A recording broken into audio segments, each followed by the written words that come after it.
Jason Gregor Show. McDavid steal. Bates shoots and scores. Precision. Alberta.ca, Alberta's only regulated online gambling website. Great to catch an opportunity. Burke's going to one corner. Butler breaks free. Dunked it. He dunked it with 4.3 left to tie the game at 114. And the Oilers Nation YouTube channel. A 6 yard shy of a career high for rushing yards. He's got it. He's got more. He's going to go all the way. What a night. What a season. What a player.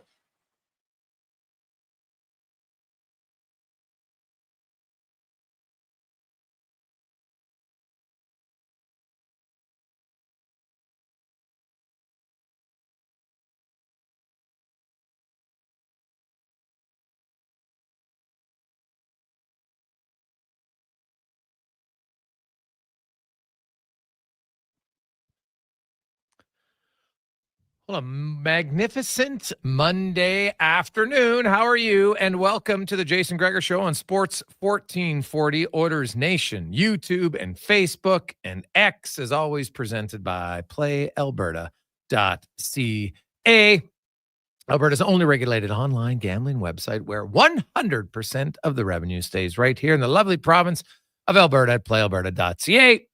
And, of course, a week off for Oilers, but there's lots of NFL Monday night, or big game tonight, actually. Should be a doozy.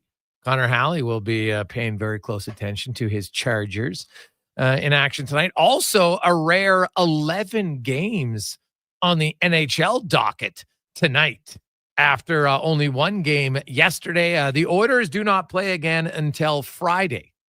And due to the injury bug and the sickness around the team, this might be the perfect time for them to have 5 days between games. So they played on Saturday, convincing 6-2 win over the Rangers. Day off yesterday. They'll practice today. Well, they already practiced today.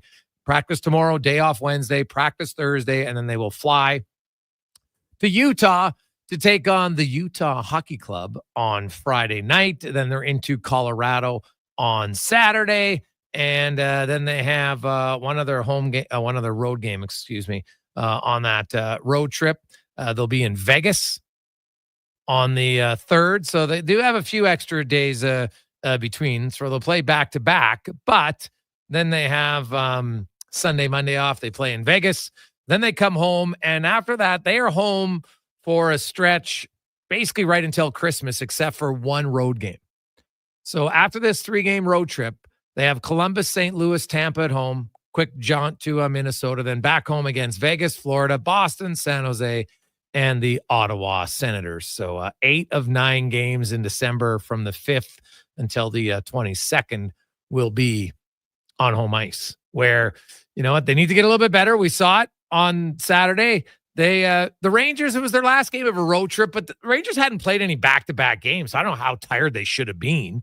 Maybe a little bit, but couldn't be that tired either way. They looked like the tired team, kind of like Edmonton looked like the tired team on Thursday against Minnesota.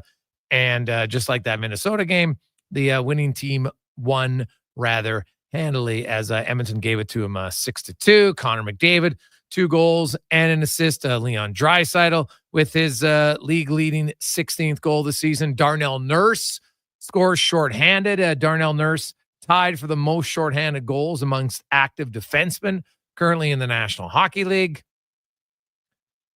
Vasily Podkolzin scored his first of the year. It's a pretty good shot. And you saw his reaction. It was like you saw the gorillas get off his back after that goal. He was flying today in practice. Probably a little bit lighter. No gorillas on the shoulder. That was his first goal since March of 2023. And you know what? He'll just feel way better. It's hard to put in an exact number and just how much more relief he will have in his play. I thought he's played pretty well considering. But Podkolzin, I know people say they lost speed. I think Podkolzin has easily replaced Holloway. Now, if you want to make the argument that the Oilers could have signed Holloway, not Skinner, and added Podkolzin, and right now you'd have Holloway and Podkolzin on your left wing, that is valid. I would be like, you know what? Fair point. Now, did I think Jeff Skinner would be this unproductive? No. But it's clear he hasn't fit to how they want. And that's with Hyman being hurt, Arvidsson being out, Kane not here all year long. Like when those three come back, where's Skinner going to play? On your fourth line? I guess. Like it would be a unique sit, but even if he's on, because if I have Nugent Hopkins and Podkolzin and Kane and Janmark as my four left wingers, I might not even have room for Skinner. Because then you got Draisaitl, McDavid, Henrique is three centers. I think they'll be looking for a fourth line center. And then you got Hyman, Arvidsson, Brown, Corey Perry. Now, maybe you keep them and you swap them over here or there, but I'm not sold when everybody's healthy if there's even room for Jeff Skinner. So Podkolzin has replaced Holloway. I think that's fair trade-off. Right? They're both now Holloway's a little bit younger. 3 months, so basically nothing at this stage. But because of his birthday, he was drafted a year later. But they were 10th and 14th overall picks if you believe in draft status. So now, if your argument is, hey, they could have just signed Holloway instead of Skinner, you probably have a valid point. Hindsight being what it is, that one looks better for sure. But they got Darnell Nurse back, and he played very well. Darnell Nurse, after like the first few games of the year, a little sluggish for him, probably because he didn't play at all in the preseason, other than he played one game. So there's a little rust there, but man, I think since like game 6, he's been really good. Same with Brett Kulak. I think those two probably more consistent than Ekholm and Bouchard, and that's a good thing for the Oilers. Nothing wrong with it, because you need a good top 4 to win. Ideally, you need a great number 5, and that's the thing. Brett Kulak has been an outstanding number 5 for the Oilers the last few seasons. So if you could find a legit second pair right D, okay, great. But if you can't, then go find a good third pair left defenseman, because that's what Kulak was. And he solidified that third pair every year in the postseason. He has been awesome in the playoffs. And this year, it's probably been his best start to a season. Good to see. And hopefully it continues. Matthias Janmark, another solid game. His game has been really good the last 12, 14 games. And the Oilers, this break, according to Connor McDavid, perfect timing. You get some rest. They've played, second most games or the most games in the NHL to this point of the season. So they'll get a little bit of a break. And then December, they got a lot of home games. They don't have a ton of back-to-backs. So it's, there's a chance for them to get on a run here once they come out of this break. No issue. And so I'm looking at games played. Yeah, the Devils and the Devils started the season. Remember, they started the season. They played 2 games before the Oilers even played a game because they started in Europe. So Penguins, Sharks, and Devils have all played 23. The Oilers 22, along with Boston and St. Louis. Some other things we'll touch on the show today. Leon Draisaitl. It's interesting to look at Leon Draisaitl. You go back to the 18-19 season. And really, that's when Draisaitl really started to emerge. He had a 105-point season. It was great. He finished that year second in goals with 50. Ovechkin had 51.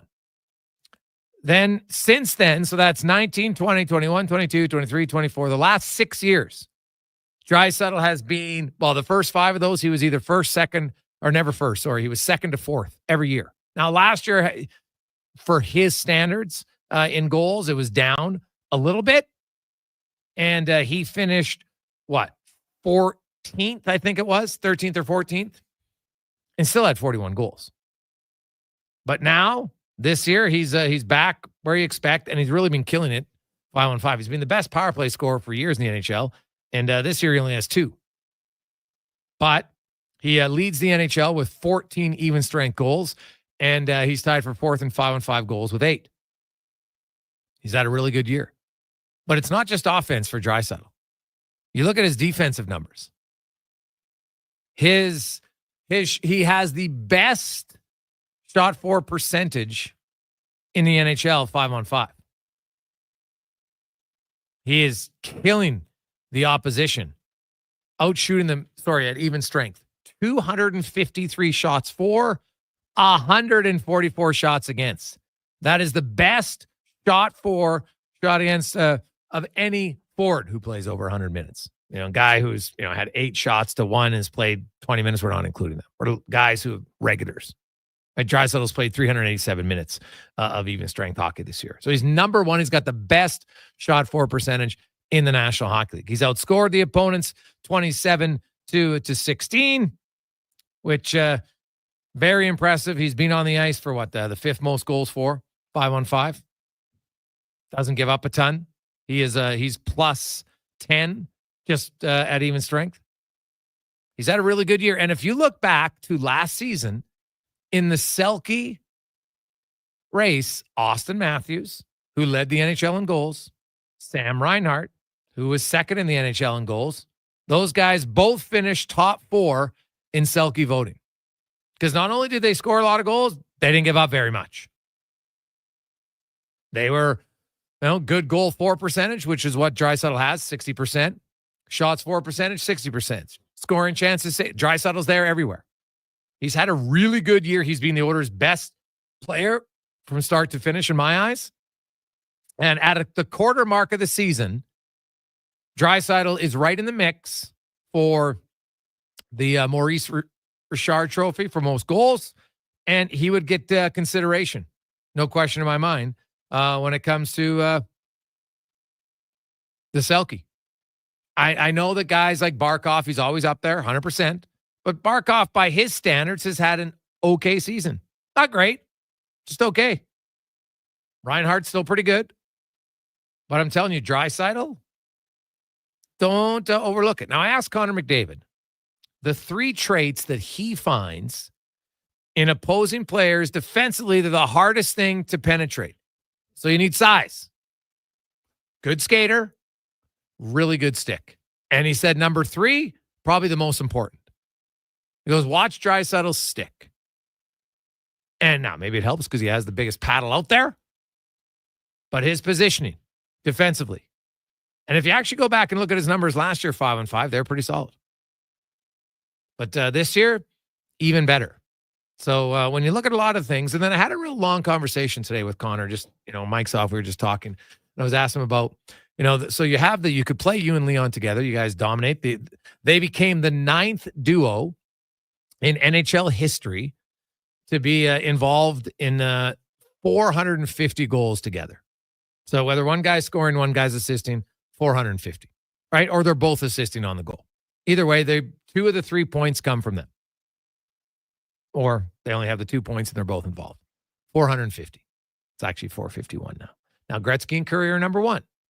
The Sedins are number 2. You have Bossier and Trottier were up there. Busick and Esposito. Taylor and Dion. Go through pairings that have played together for a long time. Now, these guys are just into their 10th season together. By the end of the year, they're going to be up to 7th. I think at minimum, because I fully expect Leon Draisaitl Connor McDavid to sign a contract extension, that I think these two end up going to pass Curry and Gretzky. Now, Curry and Gretzky, of course, played in Edmonton together, but then they also played in LA together. And we're on for, I think, combined for 744 goals together, where they were both had a point. Pretty impressive. And so you talk about, hey, those two playing together, they're dynamite. But when you play them apart, you could now have McDavid on the ice for, let's say, 17 minutes, 5-on-5, 16, whatever the number is. And then you could also have Draisaitl. Well, that eats up 32 minutes of the game, 5-on-5, right? Most times we're talking 48 minutes of a game, maybe 50, 5-on-5. That's a pretty significant chunk eaten up with 2 dominant players. And so could I make an argument to have a second line center? Sure. But I can make the argument that they're better off having both of them on the ice. But I think it's wonderful to play them together at times. If you're going up against a team who only has one line, why not load up your line? Because their top line, unless it's McKinnon and Rantanen, ain't going to be as good as your top line. It's just the truth. And then if you have better depth, which the Oilers have now, when they're healthy. Obviously, I know if you look at their roster for Friday's game, and you don't see Arvidsson, you don't see Hyman, you don't see Kane. You'll have some mouth breathers. Oh, look at the depth the Oilers have. Well, hey, Einstein, if you're one of those, just ignore it, because sometimes arguing with stupid, you'll lose because they'll beat you with experience. It's a great line because it's true. And the Oilers have way more depth. There's no doubt about it. They have way more depth. And when they're healthy, right now, no Hyman, no Arvidsson, no Kane, pretty significant dip into your top six wingers. But they'll definitely need to score more when they get going. Hey guys, I don't know if you could have had Holloway over Skinner. At the end of the day, McDavid's going to need an extension. Bouchard's going to need an extension, and Leon's extension kicks in, probably why they signed Skinner to a 1-year deal. Brad, Dylan Holloway, if you would have signed him for a 2-year deal, even at $2 million, wasn't going to price himself out to oblivion where you couldn't afford him. So if Skinner's gone, who are they going to replace him with? My Pod Colson makes $1 million for this year and next year. It's a good deal. If you had him and Holloway combined for $3 million, $1.5 million each, regardless of where the money's coming from, you easily could have afforded it in my eyes. I don't see how it would have been that big of a deal for next season, having a second year of Holloway at $2 million. I don't think it would have been impossible. The Oilers obviously would have preferred not to, and lo and behold, that kind of came back to bite them a little bit. Conman, give me your thoughts for tonight's big Monday nighter. Is McConkey playing, by the way? Looks like he will be playing, yes. So that's certainly good for Justin Herbert in the passing offense, because the Ravens' defense, if there's a weakness, it is through the air. So, yeah, they're certainly going to want to attack it. Looking forward to it. I love watching Lamar Jackson play. I'm sure I'm not going to love it tonight just because of how good he is, not only with his feet, but through the air. Really intrigued to see what Derrick Henry does against this defense. I know the Chargers really put an emphasis on trying to stop the run this season. Derrick Henry, pretty impressive. Maybe outside of Saquon Barkley, the type of best running back in the NFL this season. So I think that's going to be a real fun matchup, is, the Chargers passing offense against the Ravens. And then on the flip side, how do the Ravens run the football against the Chargers? And a big game for the Ravens. They need to hang with the Steelers and keep on winning football games. And for the Chargers, that wild card race is going to be very exciting. The Dolphins maybe making a late push. The Broncos playing good football. So for both of these teams, it's a real big one, and should be a lot of fun. Should be a lot of stress. I'm sure just very similar to what we saw with the Chargers and the Bengals, where, my hair gets a little more gray than usual. Yeah, it's funny. Like, Derrick Henry had a great start. You look at his last 4 weeks, it's tailed off quite a bit. Yeah. I mean, I wonder on the Ravens if you want to get Justice Hill a little more involved. He came back from injury, but for sure, he's maybe slowing down a little bit, kind of week to week, depending on how many carries he's getting. I know it dropped down a little bit last week against the Steelers to just 13 carries. Just a couple weeks ago, before that, against the Broncos, he had 23. And what do you know, went for 100 yards and a couple scores. So I don't know. I don't know. I kind of think like you got to give him the ball at least 20 times. Maybe some people disagree with his age, but I kind of feel like he's a guy who can wear down that defense and eventually pop off that big one. No, that's probably true. So Ryan Holt will join us. We'll get an update on Bakersfield for, how's Matt Savoy playing and others. Robbie Schremp will be by.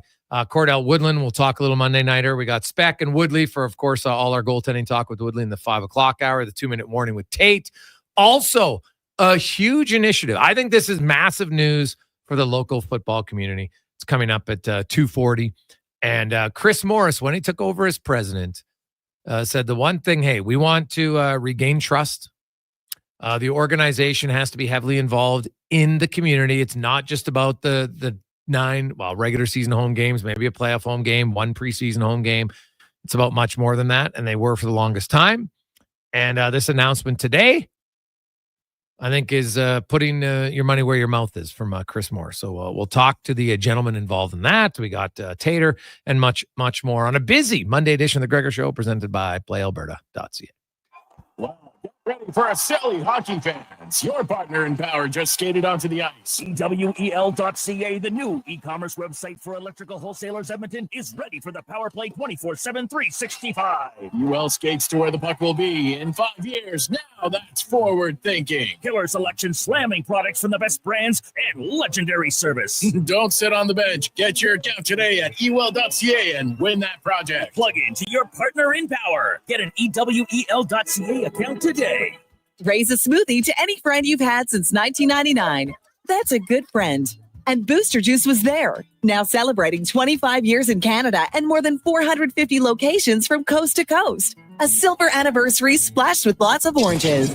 Celebrate 25 years of Booster Juice with the return of OG favorite smoothies, like the original, the Orangesicle, and the Marathon, made with cranberries, bananas, strawberries, orange sorbet, and probiotic yogurt. Happy 25th Booster Juice. Download the Booster Rewards app today. It's Black Friday at the Brick. Doors open at 7 a.m. and the first 10 customers in line will receive a $50 credit to use towards any purchase. Plus, incredible door crasher specials until 9 a.m. Like free local delivery on purchases over $499. Friday only. Save 65% off sofas when you buy the matching Love Seater chair. Plus, buy any TV or appliance and get a $50 credit on furniture, decor, and mattresses. Some exclusions apply. See thebrick.com for details. The Brick. Safe.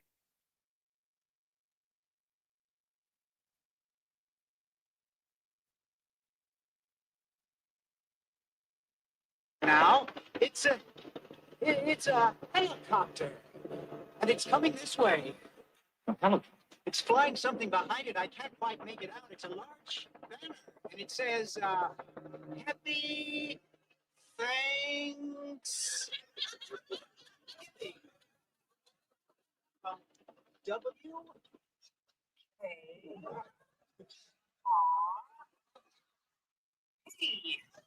What a sight, ladies and gentlemen, what a sight. The copter seems to be circling the parking area now. I guess it's looking for a place to land. Oh, something just came out of the back of the helicopter. It's a dark object, perhaps a skydiver, plummeting to the earth from only 2,000 feet in the air. It's no parachutes yet.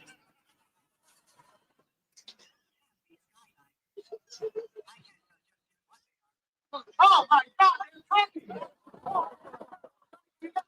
Oh, that treasure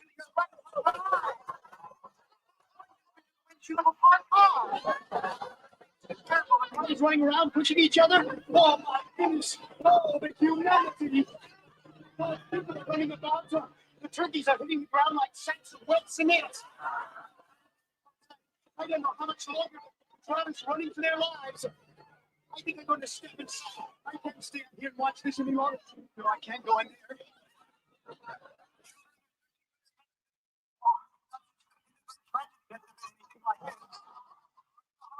Hold my position here, Les, are you there? Les isn't there.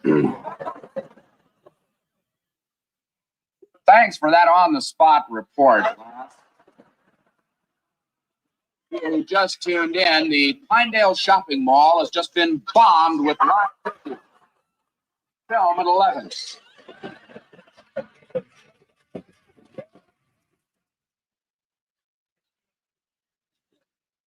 As God is my witness, I thought turkeys could fly. Now,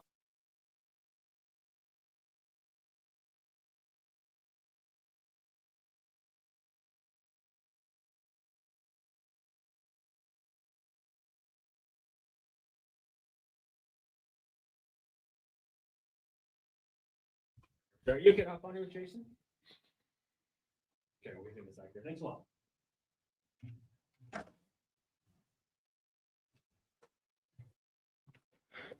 Portions of this hour brought to you by Crystal Glass, your clear choice for residential windows, locally manufactured and installed. Crystal Glass provides a beautiful product and incredible customer services for all of your residential needs. Call 310 Glass or visit crystalglass.ca for a quote.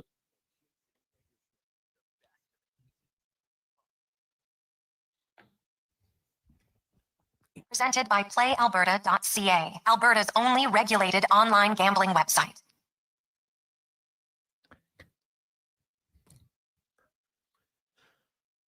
Oh, man. Unbelievable. Just noticed that today is the, well, there's a few things, but 46 years ago, coming up on Thanksgiving. Of course, Thanksgiving's huge in the United States. It produced some of the most iconic scenes of all time. The Planes, Trains, and Automobiles, which I still believe to be one of the greatest comedy movies and a little bit of a tearjerker at times of all time. Steve Martin and John Candy were unbelievable in that movie. And if you haven't watched it, they just they had the marathon car rental scene. Oh my goodness, that is one of the greatest scenes of all time. Oh God, I love it. And then also coming up in the 3:00 hour, I'm going to play, without question, the greatest radio. It has nothing to do with Steve Martin, but the greatest radio live remote in the history of radio. That'll be coming up. Trust me. If you're having a tough day, do not want to miss it. We'll play it just after 3:00. Okay, just when Sean Brown comes, because he might even have some traits of the gentleman who's in the remote. So it's a little teaser for you coming up later on. Let's get to the oil report now, brought to you by Volvo Cars Edmonton. And right now, Black Friday deals are on all week long at Volvo. You can get 0% financing and lease on a 2024 XC90 or an XC90 plug-in hybrid. Both are unreal. And if you can, get the gray Vapor. I just got the new Volvo and I have gray Vapor color. I'm telling you, it's unbelievable as far as, because you know, when your car gets dirty, like, right, it snowed all weekend, then it gets dirty. It hides it so much better. I've had black. I love black. I like white. Different color vehicles over the years. This might be the best color I've ever had at kind of hiding that little grime for a while. So you know what? You don't have to, because no one likes driving around with a dirty car. Well, at least I don't. So this way it doesn't look as dirty. Gives me like an extra day or two between washes. I love it.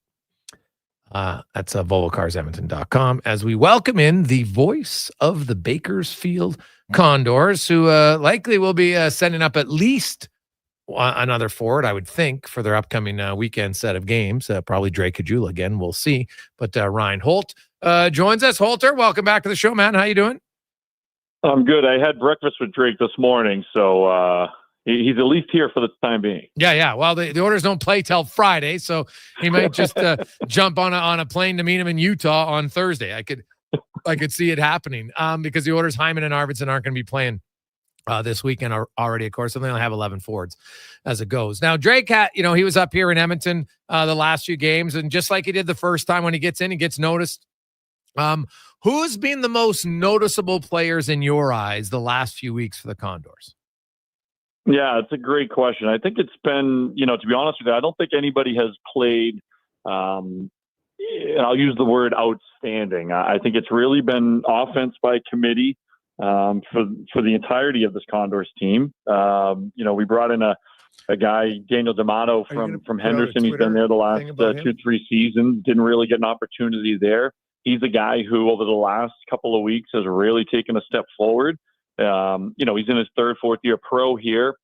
But a guy who, has had to take the opportunity and run with it because of injuries, because of call-ups, and because of everything that we've kind of talked about here over the last couple of weeks.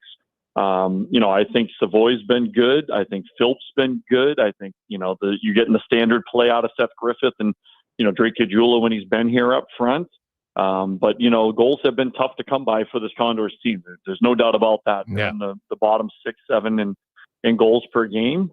Defensively is where they've been built. And, a lot of those guys on the back end are just kind of meat and potatoes type of defensemen, guys like Phil Kemp and, Josh Brown when he's been here, Cam Dineen when he's been healthy. And, to have those guys on the back end, complement a guy like Max Wanner has been good. So, I think it's really been a team effort. I don't think anybody has really, in terms of a prospect has really stood out. And I think that's not necessarily a bad thing at this point of the year.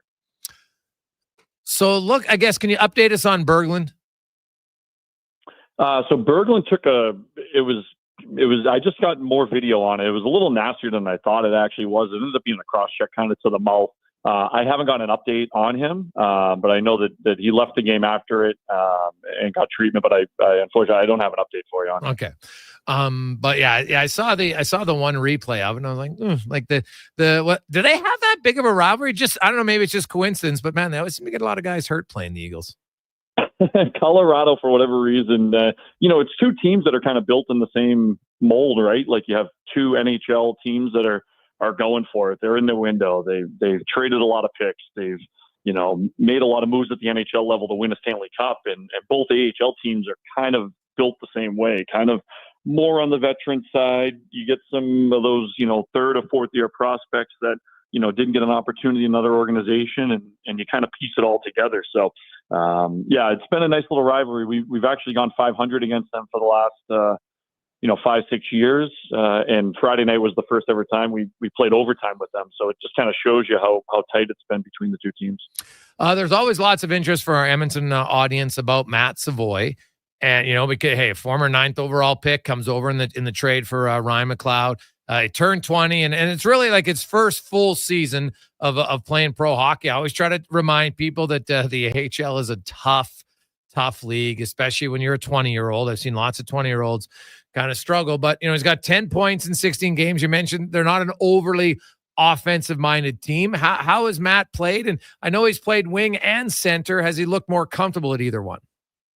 Yeah, I think wing is his spot, just, especially early on in his pro career and trying to learn the pro game. And you mentioned learn the AHL game as well, too. He's been going up against 16, 17, 18-year-olds the last, 3-4 years and dominating, and that's great. But now you're going up against, 28, 29-year-olds who, are earning a paycheck and trying to put food on the table, to steal a former Condors head coach's quote that he used to use all the time. So, for Savoy, I think he's been good. I think he's been as expected. I would say, give him until, the new year. Let's see where he is kind of at the 35 to 40 game mark of a season. Again, we've only played 16 games. It's not like, we play 4 times a week. We play, on average twice, sometimes 3 times a week. So, give him a half a season, and then let's reassess and see what's going on. He's getting the most minutes on the team up front. He's getting power play one time. That hasn't been effective early on this season. Now, granted, there's been a lot of different personnel up there, but I think he's done what's expected of him. I think he's a coachable kid. I think he's a kid who's come in and, has been receptive to the coaching staff. He's been receptive to, his teammates and the veteran leadership in that locker room. And I think at the end of the day, at the end of the season, you're going to say, yeah, Matt Savoy is a highly touted prospect. He's a guy who should, be pushing for NHL time here in the future. When that is, that's above my pay grade. But I think for where he is right now, he's in the top 15 in rookie scoring. Could he be a little higher? Sure. But you could also say that, he needs some support around him as well, too. We need to get some guys back in the lineup. And I think, from him, too, I think he would like to create a little bit more as well, too. So, I think he's 16 games in. He's been solid. I think he'll get better even as the season progresses. Ryan Holt joins us, voice of the Bakersfield Condors. Max Wayner, of course, he's the young guy on the blue line. A lot of people think maybe the best, NHL prospect amongst their D-men. They've got some other veteran guys. Obviously, Josh Brown just came up here. But how's Max's second season going? Yeah, I think, we've seen this a couple times with some guys in their second year. And, you have a good first season. How do you replicate that? How do you build upon it? How do you reestablish yourself, basically, at this level? And Max, I think, is fighting through that as well. I think it's been probably a slower start for him, than he probably would have liked. But at the end of the day, he's going to be given every opportunity, as he should be, to make an impact. He's looks no further than a guy like, a Josh Brown right next to him or Philp right next to him, as to the type of player that he can be. I think there's more offense to Max's game, than the two players I mentioned. But, I think Max, from a defensive side of things, can you be that nasty shutdown type of defenseman in your own end? I think he's progressing towards that. I think he's getting there. It obviously isn't leading to NHL games, in the imminent future, but I think down the road, if he continues to progress like that, it's a positive for the organization. And again, he's the only defenseman back there that, is basically on an entry level or was, drafted by the Oilers, certainly. So he's going to be given every opportunity and, learn from a guy like Philp, learn from, Josh Brown and his experience and be able to continue to grow that way. I'd like to see him become, again, in this kind of second segment leading into the halfway point of the year, continue to become a nasty shutdown type of defenseman. He's been big on the PK. We've had a good PK all season long. So that's a feather in his cap. And, I think continue to grow on that side of the game.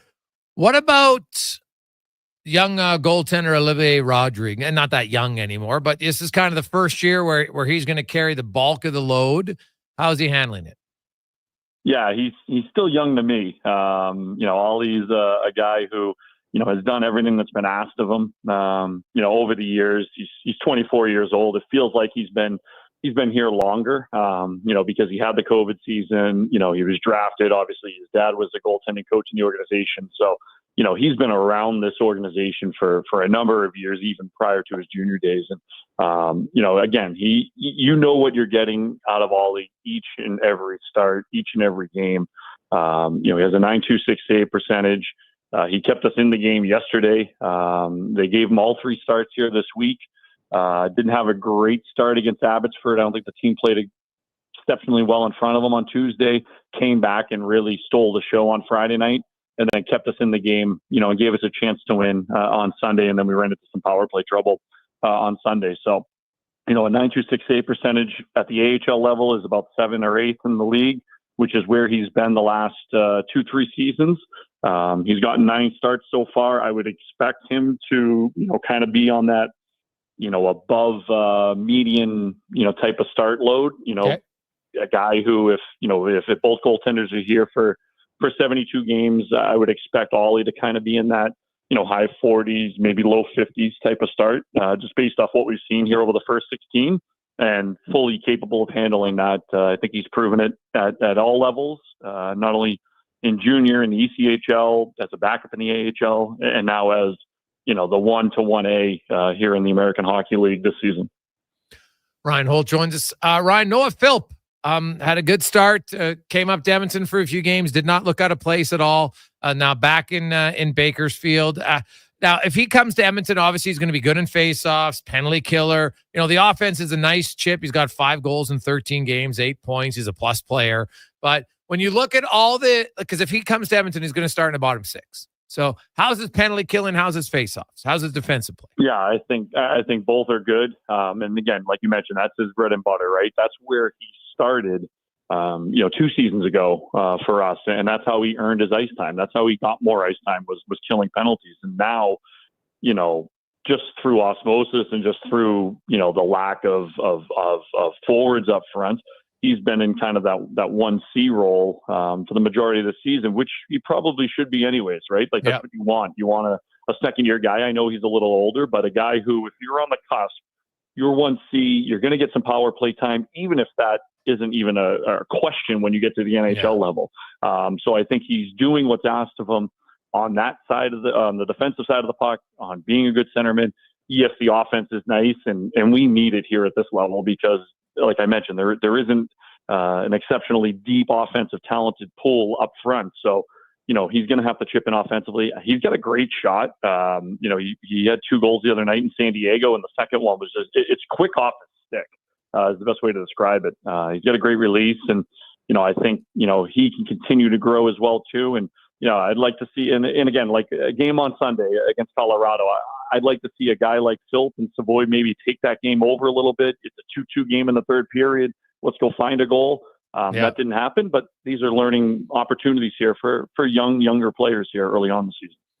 Yeah, I look at him, his speed, Ryan, like I think it's only a matter of time before he comes up and maybe supplants Derek Ryan in that 4th-line center spot if he continues. And I think a lot of it's just going to be based on how's his play away from the puck, how are his defensive zone reads, how is he on a penalty kill and face-off. So power play and offense will be a bonus, but I think that's what they're going to be evaluating him on to see if he's ready to come to the NHL level. Yeah, he's a very smart hockey player. I mean, that's, like you said, that's the foundation and why he even got an American Hockey League deal or an NHL deal a couple of years ago. That's the reason why, he came out of the University of Alberta and was able to make the jump to the American Hockey League. Everything else that comes with it is just a nice added bonus, right? But you hit the nail on the head.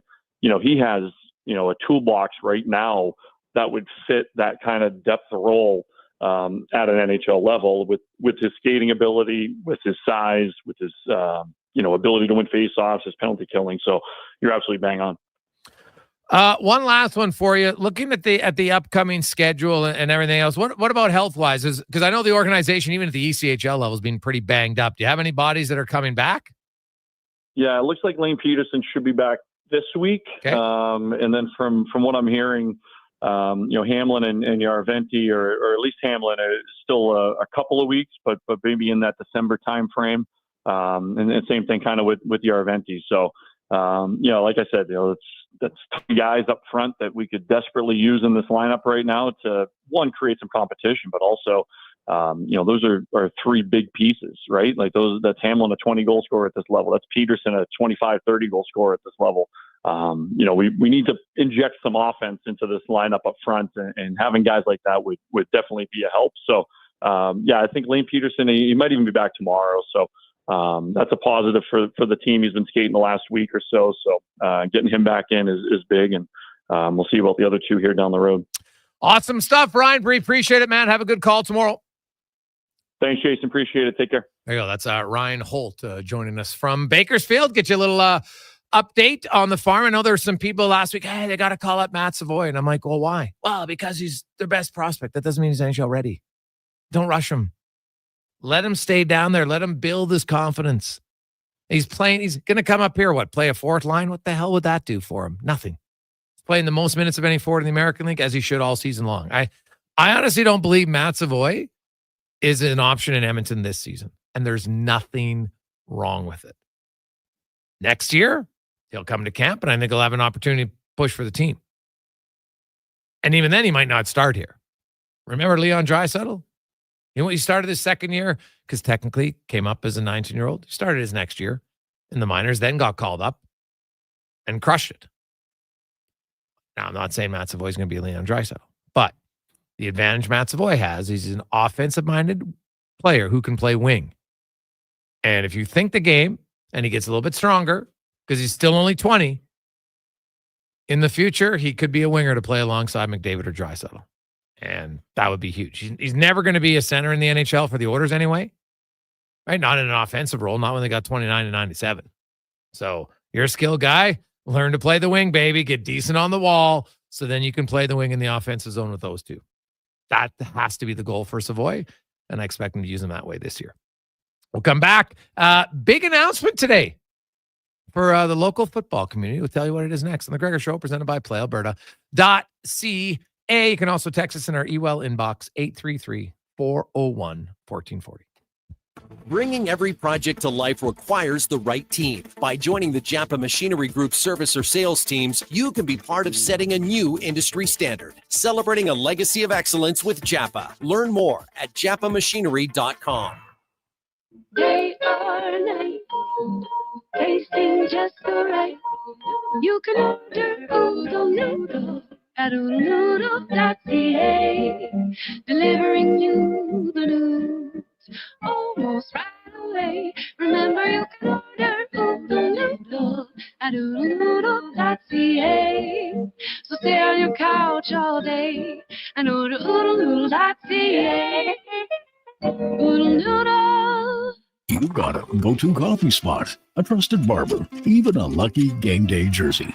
But when it's about looking your absolute best, there's only one name you need: Mr. Dirk. Family run since 1939, we're experts in crafting impeccable tailor-made suits and offering a wide variety of everyday styles. Pair that with personalized one-on-one fittings and the convenience of on-site tailoring. Mr. Dirk elevates your style game. Visit our Edmonton store or explore MrDirk.com. Score big on style with Mr. Dirk. Often when I meet people at a party or I'm hanging out at my favorite restaurants, I'll introduce myself and they'll say, "Oh, you're Grant Fedoruk from Leading Edge Physio. What can I do about this sore knee? It's been bugging me for months." First, I was thinking, when I'm out like this, I should just tweet my location so people know where to come for a consultation. But then I thought, I'm spending all this money on advertising Leading Edge. Maybe you could come by one of our clinics. That's where we have the technology and really smart physiotherapists who can give you all the advice and treatment you need. Have your people call my people. LeadingEdgePhysio.com. Weather forecast? Ugh. Savings forecast? Cha-ching. Save up to $225 on a set of 4 select tires, plus a bonus $50 off any service of $150 at Fountain Tire until December 14th. Restrictions apply. Fountain Tire. We're on this road together. Michelle and Colette are sisters. Sisters who don't agree on much, especially when it comes to which hockey team is the best. Edmonton is the best, baby.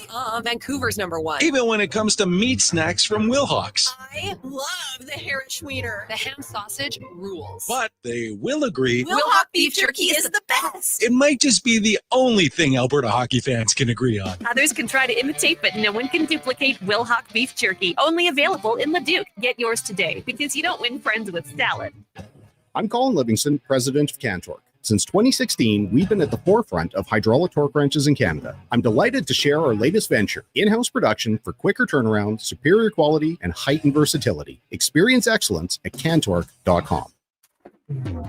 Get ready to revolutionize your job site with Edmonton Kubota's game-changing compact construction equipment. From mini excavators and skid steers to track loaders, carriers, and utility vehicles, they have a model to fit every need, all powered by legendary Kubota diesel engines. These machines are built for performance and reliability.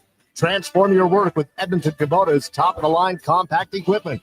Visit them today and see why they're the name you can trust for power and precision. Delicious news. The McDonald's meals you love are now $9.99 every day. Grab your faves like the Big Mac, 6-piece McNuggets, McChicken, or Filet-O-Fish with medium fries and a medium fountain drink for $9.99 each plus tax. At participating McDonald's restaurants in Edmonton, Alberta, and the surrounding area. Prices exclude delivery.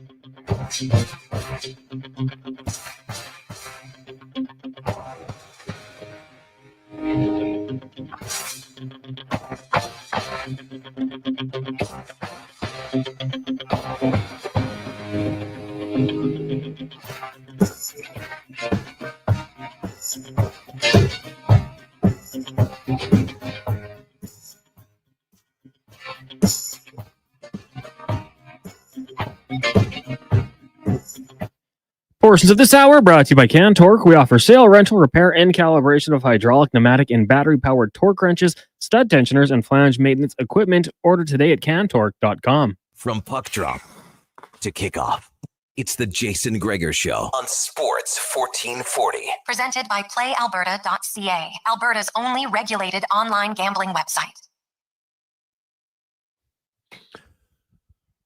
Oh, it's a great song. Ageless, baby. I love it. Welcome back. Monday afternoon, Sports 1440. Orders Nation YouTube and Facebook and X. Sports1440.ca. Thanks as always for listening and watching the Gregor Show, presented by PlayAlberta.ca. Get in the game. Month of November. Use the promo code Gregor50. Get a free $50 play at PlayAlberta.ca. As we get to our Elks report, brought to you by Legacy Heating and Cooling, home to no payments, no interest for 1 year on your furnace. Go to legacyheating.ca and order yours. Today, Chris Morris, when he signed on as president and CEO of the Edmonton Elks, he talked about the importance of not only football, but becoming even more heavily involved in the community. Of course, Chris played here as a player, was a teacher, was a principal. Obviously, he's been at the U of A for over a decade. I think he understands the grassroots level of football, did tons of scouting, tons of speaking at different places. And today they announced that the Elks have added former Sherwood Park Rams head coach Jim Skitsko as the new ambassador to amateur football. And Jim joins us now. Jim, welcome to the show, man. How you doing? Hi, Jason. Hola from Mexico. Oh, yeah. There you go. Just getting away from the sun, from the snow. When it snows, you're gone. Well, that's good. It's smart. Jim, you've spent over a few decades cultivating amateur football in the Edmonton area with the Rams, right? You had Chuba Hubbard, play for you guys for a while. You've been extensive fundraising initiatives. So I'm assuming when Chris approached you about this role, kind of tell us what was his vision and what's your vision of the role? Well, I could say our visions coincided perfectly because I still always call him Coach Morris. Coach Morris and I understand that at least in Canada, the strength of your team comes from Canadian players and fans, and he's been instrumental in thinking this plan out, and I'm just proud to be part of it and excited to be part of it, and looking forward to getting into this role when I get back from vacation. So when you get back, I guess, kind of what can you outline us what the plan is for you? Well, the plan that I'm going to put into place really is still brand new in my mind, because anything I do, I will be discussing fully with Chris to make sure that it fits into his plan. But the idea is to reach out to the amateur organizations in football here in Northern Alberta, particularly Edmonton area, and introduce them to, the game again, reintroduce them to the game. And Coach Morris has some significant ideas to involve the Eskimos, the Elks. I just made the mistake, but I want everybody to know that he really has a plan, and my job is to implement the plan as best as I can. So it's really in the preliminary stages, but amateur football teams in Edmonton are going to hear from us first. You of course, you understand the amateur level. You're there for 24 years. And, hey, you see a guy like Chuba Hubbard, unbelievable player now in the National Football League, who came through different ranks here in the Edmonton area in Sherwood Park, even for the Rams. And so there's lots of talent. It's about finding that talent and the importance of showing, players, hey, the NFL is great, but the CFL is fantastic as well. And really trying to incorporate them, better coaching. I've talked to a lot of guys now in the football community. The coaching today, Jim, at the amateur ranks here in Alberta is so much better than where it was 25, 30 years ago, right? Like there's just so much better coaching, which is going to allow players to be better. Couldn't agree with you more. And I think through the hard work of Football Alberta and Football Canada, coaches have got better instructions. The game it's still a collision game, but the game is safer than it's ever been. And I do want to add this: while Chuba is one of the most amazing athletes we've ever had, there have been at least 3 other Elks that I've coached, that I've helped coach, starting with David Beard, who's in Hamilton right now, who never played a down of football before he put on the Rams jersey, ever. And then, of course, we've got Josiah Shackle, who's a linebacker with the Elks. And then I got to also coach Jake Taylor on an all-star team. So there's, 3 terrific young men right there that are still involved in the game and doing very well. So couldn't agree with you more. We're going to get better at introducing more kids to the game, and looking forward to the challenge. So, Jim, when you come back and, you get on the ground and it's knocking on doors, reintroducing, because there's always, maybe an organization out there that doesn't know and or doesn't know something. Do you have is the plan to come up with drills or set things to help everybody, or is that almost insulting because guys we know how to do drills? Kind of, how do you want to approach it so every organization kind of gets the same amount of information? Well, my job is not to tell the coaches what to coach. My job is going to be to introduce kids to the CFL game, okay. and to track them to the stadium for not only watching the games, but for some coaching clinics. And we intend to reach out to beginning with the high schools and then the amateur CDMFA, the Capital District Minor Football Association, and other organizations in Northern Alberta. So that's how it's going to start.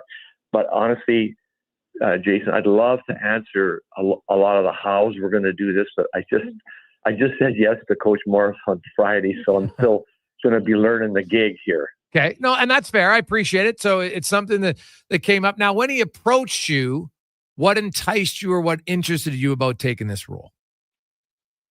Well, it's Coach Morris, and nobody will ever outwork Chris Morris. No one, and I kind of like that approach because on a much smaller scale, that was always my mantra in bantam football. I'm going to make sure every kid gets asked to play more than once and every stone is unturned. And then we find these guys who can play football. Chuba was discovered by 2 of my best coaches, Byron Benson and Bill Nicechuck. Chuba lived next door or almost next door to Byron. And Byron saw him playing with his kids, and end of story. I mean, then Chuba's wearing number 30 on our football team, and he's still wearing number 30 on the Panthers team. So there you go. Well, hey, that is awesome. And the minor football scene in Edmonton, as I believe, has been getting stronger. Will your role include, working with the Huskies and the Wildcats? Yeah, we're going to get involved with the junior teams as well as all the high school and minor teams here in Edmonton, and it's going to be basically reintroducing, Elks 101 football. And remember, now we have a new owner, Mr. Thompson, who Coach Morris is working very, very closely with, and I basically intend to work closely with Coach Morris and see what his final plan is. But I'm going to roll it out in the way that is going to be helpful to amateur football in Alberta, and particularly Northern Alberta. Now, looking at your role and with the the amateur level and everything, Jim, you just the importance of I guess reintroducing, just kind of keeping Edmonton fresh. Part of that is, Chris said like he wants players in the community. He's talked openly about them wanting to move here and stuff. When you had a player come to your team when you were coaching, or make an appearance at a different time, like that's where the impact is. Are you expecting that to happen? Or we're going to get back to that where, you see some, whether it's former players, current players, those guys involved? I think that you couldn't have said it any better. That's the idea.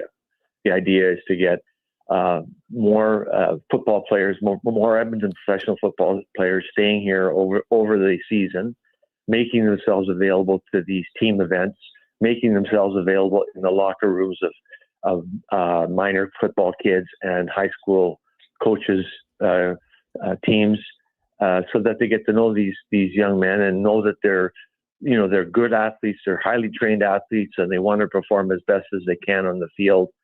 And we'll take it from there. But yeah, your answer is that's what we're hoping for.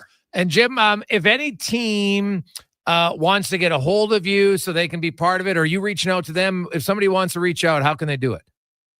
Yeah, I think the best way to do it is to give the Edmonton Elks office a call. Okay. And leave your name and any ideas. And I sincerely mean this. Any ideas they have when they call to improve this football club, I would be happy to call them, and I will call them.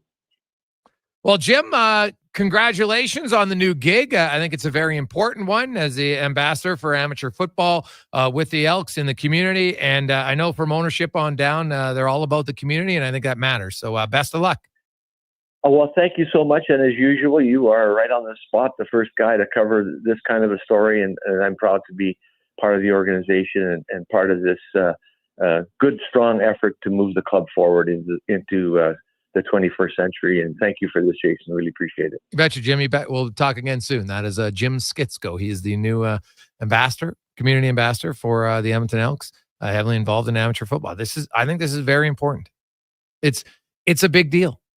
We have people texting in, man, way back when the Elks used to play basketball sometimes against your high school team and your junior high team. People you're a basketball player, but you're playing against the CFL guys. They had some good guys, and it incorporates them into community. And look at how many for decades, how many members of the Elks moved to Edmonton as players, came here, I should say, as players, ended up making Edmonton their home long term. Guys who aren't from here, and there's lots of them still in the community, but not as many recently, right? Like Jed Roberts isn't from here.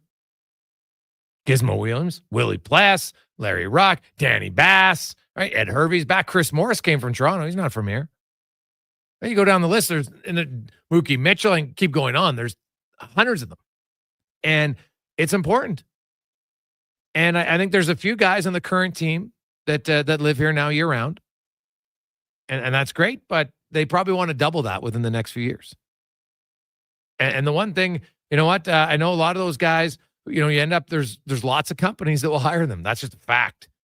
Usually you play team sports at the pro level, you're a pretty good team guy. That's just historically how it is. You know how to incorporate yourself in, tell a few stories. Obviously you have to have a good work ethic, but I think it's an important part. It's not going to lead to on-field success, obviously not. But it's a small part of the equation to get the Elks back to being a strong organization. And it's very important. And Jim, he knows the amateur ranks, man. He's passionate about amateur football in this community. And amateur football is great. Right? Hey, shout out, by the way, to Harry Ainley. Perfect season. as they won the provincials. It was like minus 18, brutal weather this past weekend, but kudos to the Titans on the perfect season. Now let's get to the Con Man and a Sports 1440 update brought to you by Booster Juice, celebrating 25 years. Edmonton born, Canadian grown, baby. And they got some of their classics, the Marathon, the Original, the Creamsicle, all back. Download the Boosters Reward app or stop in today at Booster Juice and enjoy one. This is the Sports 1440 update.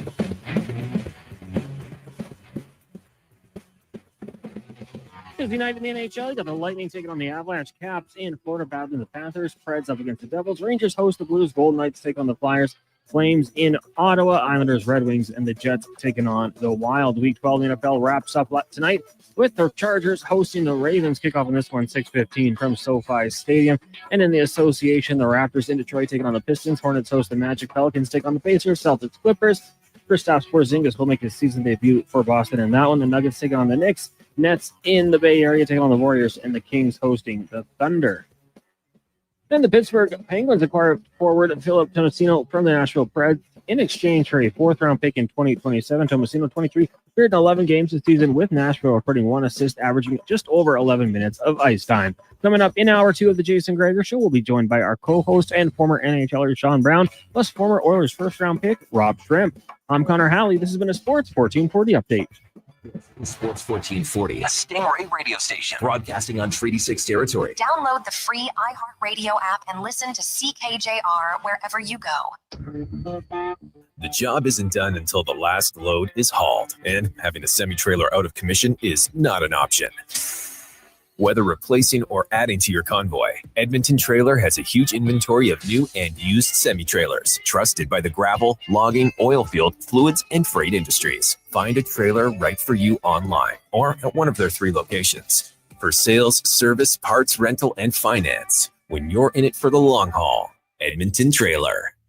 Raise a smoothie to any friend you've had since 1999. That's a good friend. And Booster Juice was there, now celebrating 25 years in Canada and more than 450 locations from coast to coast. A silver anniversary splashed with lots of oranges. Celebrate 25 years of Booster Juice with the return of OG favorite smoothies like the Marathon, the Original, and the Orangesicle, made with oranges, orange sorbet, and vanilla frozen yogurt. Happy 25th, Booster Juice. Download the Booster Rewards app today. Edmonton's premium live music and party venue is On the Rocks. Check out Bingo Tunes on Monday. Perform on the best stage in town with karaoke on Wednesdays. Learn how to salsa with Salsa Rocks on Thursdays. And every weekend, OTR goes live. With your favorite bands on the OTR stage and DJ Kenny K. For everything that's going on at On the Rocks, give us a follow. Facebook, Instagram, or Twitter. At On the Rocks, EDM. Eat well, party hard. On the Rocks. On the Rocks. On the Rocks. Open every day till 2 a.m. The World Junior A Hockey Championships, December 9th to 15th. Teams from around the world are coming to Camrose. For more information, check out sports1440.ca. Japa Machinery Group knows that XCMG may not roll off the tongue, but Japa's team will help keep your construction jobs rolling on time and on budget with heavy equipment sales and rentals. Visit japamachinery.com to find out more. You've got a go-to coffee spot, a trusted barber, even a lucky game day jersey. But when it's about looking your absolute best, there's only one name. Oh, it's a great Mr. Dirk. Family run since 1939. We're experts in crafting impeccable tailor-made suits and offering a wide variety of everyday styles. Pair that with personalized one-on-one fittings and the convenience of on-site tailoring. Mr. Dirk elevates your style game. Visit our Edmonton store or explore MrDirk.com. Score big on style with Mr. Dirk. Oodle Noodle Origins. In 1864, Francis Oodle took over his dying father's business as a leatherman. He was quite proficient, but his heart was never truly in the trade. After his father's death, Oodle met a cocksure young man named Vladimir Nudell, who is a trailblazer in the popular new art of food boxes. They formed a partnership and aimed to ply their trade in the new world. At Ellis Island, Nudell was renamed David Noodle, and henceforth, the franchise has been known as Oodle Noodle. Hey, sports fans, we've got a clear choice for you. At Crystal Glass, we provide customers with the perfect glass for any job, from home to auto and even commercial, installation or repairs. We're your team. Call 310 Glass or visit crystalglass.ca. Crystal Glass. No, I don't have another goalie. Portions of this hour brought to you by Japa Machinery. Japa is digging deep on their 50-year history of supporting Alberta's construction industry with their line of special edition blackout excavators. Visit japamachinery.com for all the details. The Jason Gregor Show, the best of Edmonton sports talk and beyond. This is Sports 1440. Presented by PlayAlberta.ca, Alberta's only regulated online gambling website.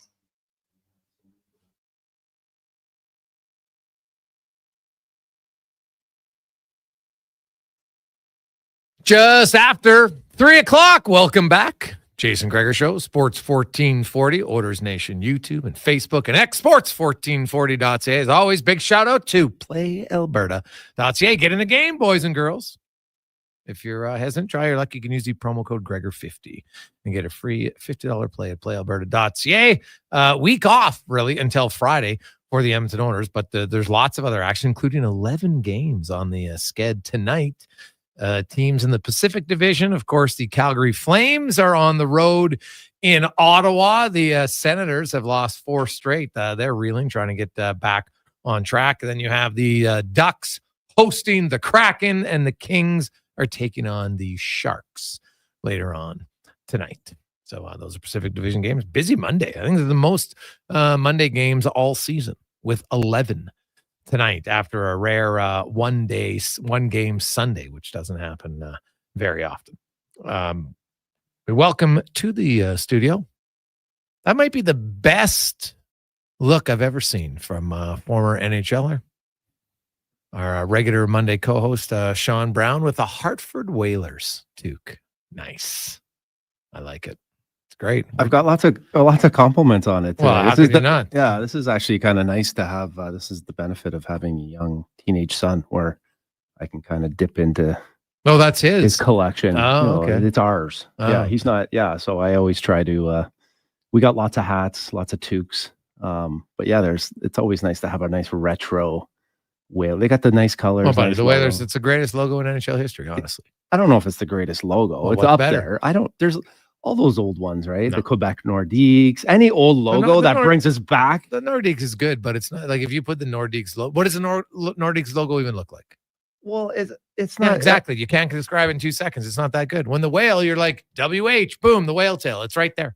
Yeah, but and it's even got the H inside the W, which lots of people didn't even notice originally. Yeah. Hey, I'll give it to you. It's a good logo, but there's lots of them out there. For me, it's more about that time in my life. Okay, fair. Right? No. I actually played an exhibition game against Hartford, which was kind of cool. Not a regular season game? No, Oh, exhibition. Yeah. okay, because they were gone by the time They they were were gone. regular. Yeah. That's too bad. Was it in Hartford? In Hartford, yeah. Oh, man. The Yeah. old mall arena. Yeah, Sick. so, yeah. Did, Yeah. you go shopping before? No, no No, chance. You no. did. Yeah. Not spending any of those nickels. No chance. No chance. It's good. Hey, this is a tough time for you with Christmas, eh? You don't want to part with your money. For What do you you? do for Christmas? What do you mean, what do I do? Who buys the gifts? My wife and I kind of split it. Oh, really? I buy, well, obviously I buy the gifts for her. Yeah. Like I hate when, like I know some people that like they buy their gift themselves and then and wrap it. I'm like, no chance. I buy my gifts for my wife. Give me a break. Yeah. And then, yeah, we probably split. Like sometimes now at the mall, like she'll be like, hey, do you want to get this? Because I'm already there. So yeah, I'll go get it. And for our each own families, it's kind of split sometimes if I remember something. But we don't buy a ton of gifts like for my siblings and I anymore. Yeah, Like, kind of outgrow that. yeah, like it's still, I like something, right? Like my Yeah. son's little, he kind of likes the enjoyment. I would like to see other people open presents, so Yeah. which is good. And yeah, I've actually gotten better because I used to be like the ultimate. Like I love shopping on the 22nd, the 23rd. It was like, oh, this is amazing. It's just the action, the buzz. Well, but because I always would go in at a plan, I knew exactly what I wanted. Boom, boom, boom, I'm done. Yeah. But now I enjoy getting it done by like December 2nd. Yeah. And I'm like, I'm relaxed now. So it's changed. When I was younger, I loved the thrill of the late shopping. Now I'm like, no, I want it done as quick as I What can. about Amazon? Has changed everything. Yeah, not for me, dude. Really? I can tell you, no, I don't. I you know what? And I'm a dinosaur in that realm, and that's Yeah. fine. But Yeah. I don't do online shopping. I like to support local. Yeah. So you know, Amazon has true fun story. They have more robots working for them than humans. Yeah. Robots work way longer. They don't complain. It's a slippery slope that I prefer not to be a part of. I couldn't agree with you more, but the convenience at times, I like to look, I like to feel it, see it. I like the fact you have to go out and actually get it. But there is some convenience of sitting on your couch and ordering and getting it. Yeah, it's tough. But I don't know. I agree. If I'm shopping for myself, I'm like kudos to the people who buy stuff. Right? I'm buying this pair of shoes or this pair of pants, and they get it. They don't, and they try it on. I'm like, oh yeah, it doesn't fit, and then they go return it. I'm like, what? Yeah. Like to me, that's I just would a never waste buy of time. clothes. I would never buy clothes that way. You got to try clothes on. You can never buy clothes online. Yeah. So no chance, man. I don't like it. Now, I told Cons we were going to play this. Brownie, this is, and I'm assuming you've heard this once in your life. Although I know you've lived a very sheltered life at times, but this is the greatest live remote in the history, because 46 years ago, this came out. Connor Halley. Now, it's a helicopter, and it's coming this way. Helicopter. It's flying something behind it. I can't quite make it out. It's a large banner, and it says, happy thanks. W K R P. What a sight, ladies and gentlemen, what a sight. The copter seems to be circling the parking area now. I guess it's looking for a place to land. No, something just came out of the back of the helicopter. It's a dark object. Perhaps a skydiver plummeting to the earth from only 2,000 feet into the air. Third. So no parachutes yet.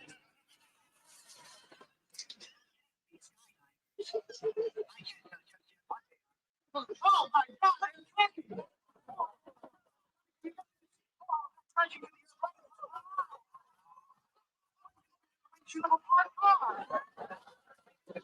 Everybody's running around pushing each other. Oh my goodness! The humanity! Oh, people running about. The turkeys are hitting the ground like sacks of wet cement. I don't know how much longer the drums running for their lives. I think they're going to step inside. I can't stand here and watch this any longer. No, I can't go in there.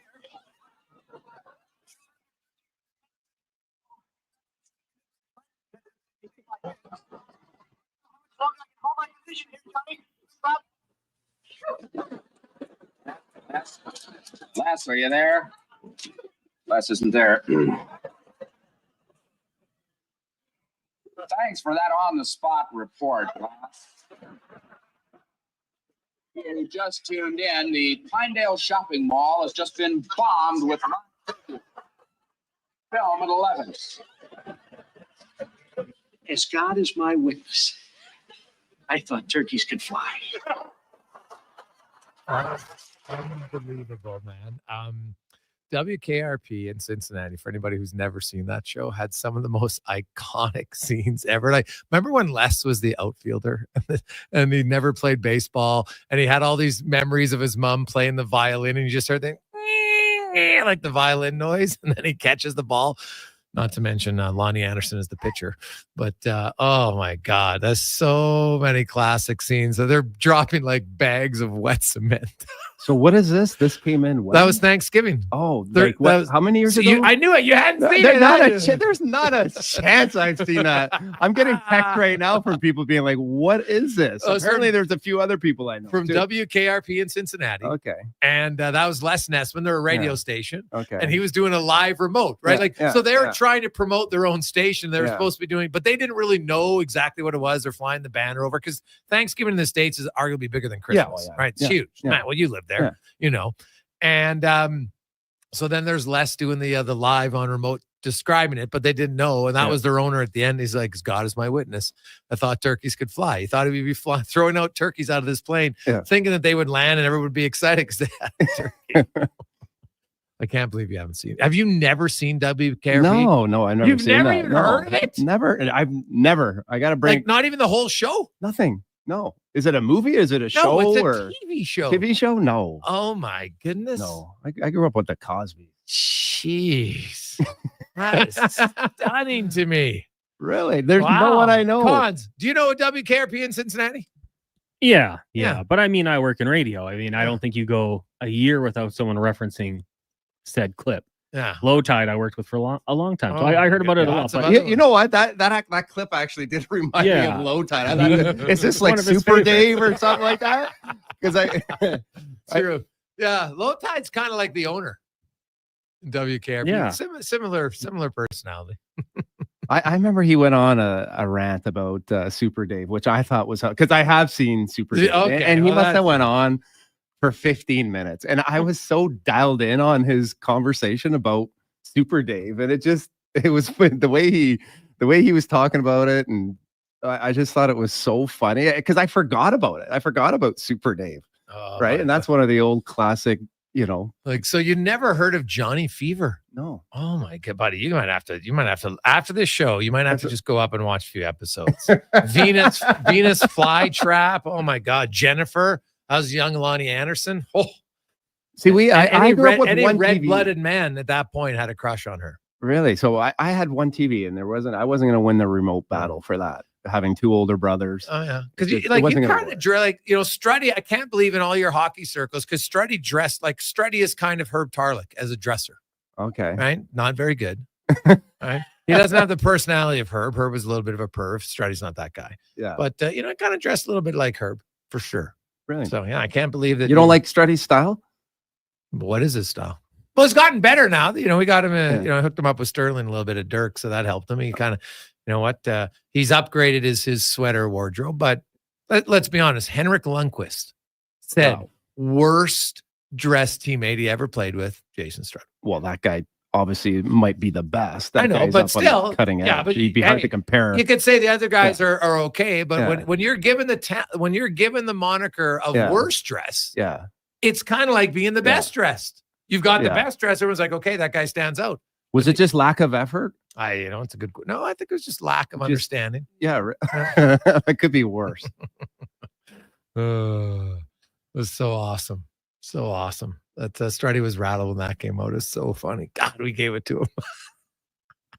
Oilers, big win over the Rangers. No Henrik Lundqvist. Jonathan Quick. Jonathan Quick kept that game for me in 10-0. Well, there were some big saves by both goalies. Yeah, I thought Right? Stu Skinner Yeah. played well. Yeah. But the Oilers dominated. Like the first 35 minutes of that game, it was all Edmonton. Yeah. No, I mean, what a game and what a bounce back game, especially, a team that is good and a goaltender that's been as a backup has been very hot. I think, we've talked about it in the past, and if you listen to the coaches and the players, they all talk about games that you can build on. And I think they've had a number of games this season that they can build on. And now it's, whether they can actually do it and put a little, put some games together. But yeah, there's a lot of guys that, should be feeling very good about their game. And, and we know how mental and how important confidence is. And it doesn't matter whether you're a first year guy or you're a seasoned veteran, right? Confidence and how you think and feel is important. And, even for coaches too, it's a lot easier and it's a lot better feeling coming to the rink the next day when, after a win, and it's a lot easier probably to coach and have some conversations after a game like that as well. Now, you started your career kind of similar on a run that Pod Colson was on until he scored. Right? You'd went But I wasn't expected to score. I know, but still, once you scored that first goal, and you're not supposed to score. Yeah. Can you explain though? Because you'd played, I think it was, you'd played parts of 3 seasons. And I didn't play with the best player in the world either. I'm sure I could score, maybe tap one in if I played with him. And then you finally scored. You scored 4 that year, right? In that year, and almost 200 PIMs. But when you scored your first one, even though you're not an offensive-minded guy, can you describe just how it made, like, you just relax? Like today in practice, man, like Pod Colson looked like he was flying, probably because he doesn't have a gorilla on his back anymore. Yeah, it doesn't matter, once again, whether you're a first-year veteran or, you're Nugent Hopkins that, has been in the league for a while and is a little bit snake bitten. When you score, it's the hardest thing to do. So that confidence and that feeling, you could see after Pod Colson scored, the relief You know, and obviously it was quite special with his, I guess his parents there were leaving the next day. So that was nice to see. But yeah, it like I said, I mean, the mental game plays such a big part, you know, especially as you get, you know, to the highest levels of your sport. You know, everyone kind of skates somewhat similar and shoots the puck and has similar skill. What separates you is how you think. And you know, a guy like Podkolzin, you know, I'm sure that was on the back, you know, in the back of his head, and you know, to get a goal like that, and more importantly, to get rewarded when you're in a situation, like not many guys get to play with the best player in the world, right? And you know, he can really, you know, take his career to a whole new level if he can start producing. Like he can be playing with Draisaitl. He can be a completely, you know, coming from Vancouver and the situation he's in, like guys dream of this, right? So, you know, he's been in a pretty good spot for a while and hasn't been able to get a goal. And the fact that he did is nice. And you know what else is really nice is that, you know, when you look on Twitter and you see him out there before and after, you know, putting in the work and putting in the time, right? And, you know, I've never seen a guy at any level that puts in the work and at some point doesn't get rewarded. Right. And so that is nice to see, you know, because I think he has the potential to be, you know, like a very valuable player that's hard to find. As far as like, you look at Hyman, right? He's relentless. He's hard on pucks. He retrieves pucks. He gets the pucks in the skilled players at the right time and is willing to do the work. Right. And those guys are hard to find. Right. And Draisaitl, you know, and all the tweets and his media availabilities, like those guys appreciate it. And need guys like that to play with, right? Because, you know, as much as they work hard and need to do their fair share of the work, they need guys that are willing to get in there and grind and do the, you know, the not so sexy stuff, so that they can get the puck in the situations where they can shine. So, you know, good on him. Your first NHL goal, I'm looking it up, was in game 76 of your career. So you went 75 games, and you scored in your 76th game, which was the second game of the season. Turned out to be the game-winning goal. Do you remember the goal? Oh yeah, I could have brought you if I had known you were going this way. I would have brought the puck in. Who assisted on your first NHL goal? Funny that I think my wife just asked me this. I have no idea why. She would even bring it up. I think it was her, but do you remember? Yeah. It was LaRock and Comrie. Paul Comrie. That's right. Paul Comrie. Yes. Yeah. So we were all So it's kind of funny how you're always, you know, or will always be kind of connected to those guys because of that moment. But it was against Jeff Hackett, right? Montreal. Yeah. So but a game winner too, buddy. You must have been pumped. Yeah. So did you celebrate like hard when you scored? Do you remember? Or did you try to be too cool for school? I don't have that personality, right? And especially you've never celebrated when you scored a goal. Well, I mean, celebrating, I put my arms up, I'm sure, right? But I'm not the guy that's like big grin. Was there a few F-bombs? Oh yeah, no F-bomb. I mean, it's a nice feeling of like being able to score, put your hands up, and the feeling of guys coming in to celebrate with you is like, it's obviously pretty special. But I'm not the guy that's gonna, you know, my son actually just scored his first goal over the weekend, and he went down and grabbed some ice and put on a big, and I was, you know, I don't have that confidence. That was never my style. Okay. I was never that type of player, to be honest with you. But, you know, I'm pretty reserved, but I mean, that's the one thing that I wish, you know, I was a little bit better at, is probably just being a little bit looser and more confident in certain areas, of my game. And, but yeah, it's, you know, it's kind of cool. It's nice because, you know, Sparky at the time there was one of the trainers. They take the puck and put it on a nice plaque, mount it up, and they did a really good job. I think they even do a better job now. Like I've seen some other guys and some of what they've got, and it's pretty unique and nice. Yeah. Well, there you go. So yeah. Against Jeff Hackett, not bad, pretty good goalie, but as a game-winning goal on home ice. Was it? I think it was top corner too. Well, I haven't seen the goal yet. I'm trying to look it up. Yeah, so top corner. I'll tell you, it was top corner. It might top left. Yeah, off a stick, point blank, just beat him. Yeah, and I played with Hackett later on in my career. Actually, he was in Boston when I went there. So what a unique guy he was. Like I've never seen someone like, the game is so mental, and I've never seen anyone prepare and the way he would get up for a game was I've never seen anything like it. It was pretty unique. It was, I almost think, at least for me, it was because I think you can overthink the game. Yeah. Right. But he had a really unique way of getting up for games. And I was like, man, I can't, like, you played a lot of years. I can't believe that, that's the way you did it. Maybe I was wrong. Maybe I should have did half of that, Yeah, it worked. We'll return now. We'll talk a little offense next with the former first round draft pick on the Jason Gregor Show on Sports 1440 Orders Nation, YouTube and Facebook, presented by PlayAlberta.ca. At Papa John's, better is our specialty. Try our butter chicken pizza, the meats, the works, garden fresh, and more. Each special in its own way, just like you. With that ooey, gooey, crispy, crunchy taste, fresh, never frozen dough, and quality topping. Special has never tasted better. And so, for a limited time, get any large specialty pizza for just $17.99 with promo code LG1799 at papajohns.ca. Better ingredients, better pizza. Better get you some Papa John's. I'm Gene Principe for Legacy Heating and Cooling. Some people think I only know hockey, but I know from the flame in your furnace to your muddy ducts. At Legacy, we never shark our duties. We get cracking and knuckle down to have your heating and cooling systems workings right, so you get a comfortable night's sleep. And that's just our division. I mean, a division of Legacy. But let's get to Pacifics. With Legacy, you'll get no interest and no principal payments for 1 year on your new furnace. Legacy, the difference with Legacy Heating and Cooling.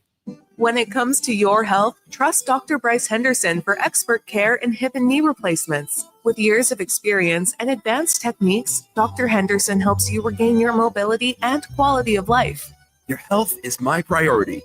Let's get you back to doing what you love. Put your health in the hands of a trusted expert. Book your consultation with Dr. Henderson today. Visit vitalsurgicalspecialist.ca or call 587-391-7864. Find the perfect tractor for any job at Edmonton Kubota. Their massive selection of compact tractors has something for everyone, whether you're tackling small tasks or big projects. And right now, take advantage of 0% financing for up to 72 months. It's never been easier to get the power and reliability you need. Come down to Edmonton Kubota today and drive away with the tractor that's just right for you. Edmonton Kubota, where your perfect tractor awaits. The Canada-wide clearance is on at GMC. Get a $7,500 cash credit on 2024 Sierra 1500 Crew Cab elevation models. With Sierra's 13.4-inch diagonal premium GMC infotainment system with Google built-in compatibility, available off-road package with hill descent control, plus an available 3-liter Duramax diesel engine, you can take the road less traveled and try new things, like fishing or whitewater rafting. I should have gone fishing. Ask your GMC dealer for details. Delicious news. The McDonald's meals you love are now $9.99 every day. Grab your faves like the Big Mac, 6-piece McNuggets, McChicken, or Filet-O-Fish with medium fries and a medium fountain drink for $9.99 each plus tax. At participating McDonald's restaurants in Edmonton, Alberta, and the surrounding area. Prices exclude delivery. Hair Aware with Dr. Vance Elliott. Hey, Doc, I really want my hair restoration to fly under the radar, but I recently read that men have to shave their heads and go full Lex Luthor before treatment. The majority of my patients don't require head shaving because we can work around it. I can perform a no-shave FUE transplant or an FUT transplant if we determine that a transplant is necessary. Let's discuss your options. Trust a world-renowned expert in hair restoration. Book an appointment at drvanceelliott.com today. Weather forecast? Ugh. Savings forecast? Cha-ching. Save up to $225 on a set of 4 select tires, plus a bonus $50 off any service of $150 at Fountain Tire until December 14th. Restrictions apply. Fountain Tire. We're on this road together.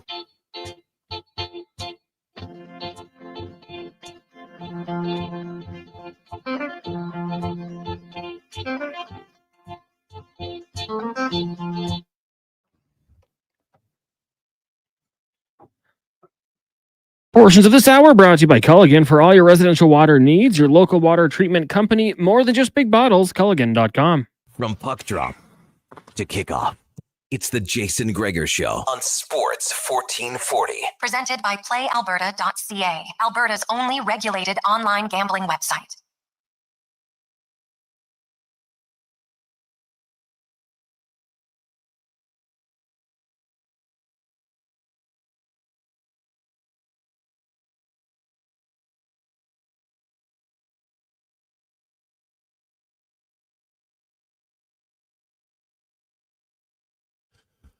3:29. Welcome back, Jason Gregor.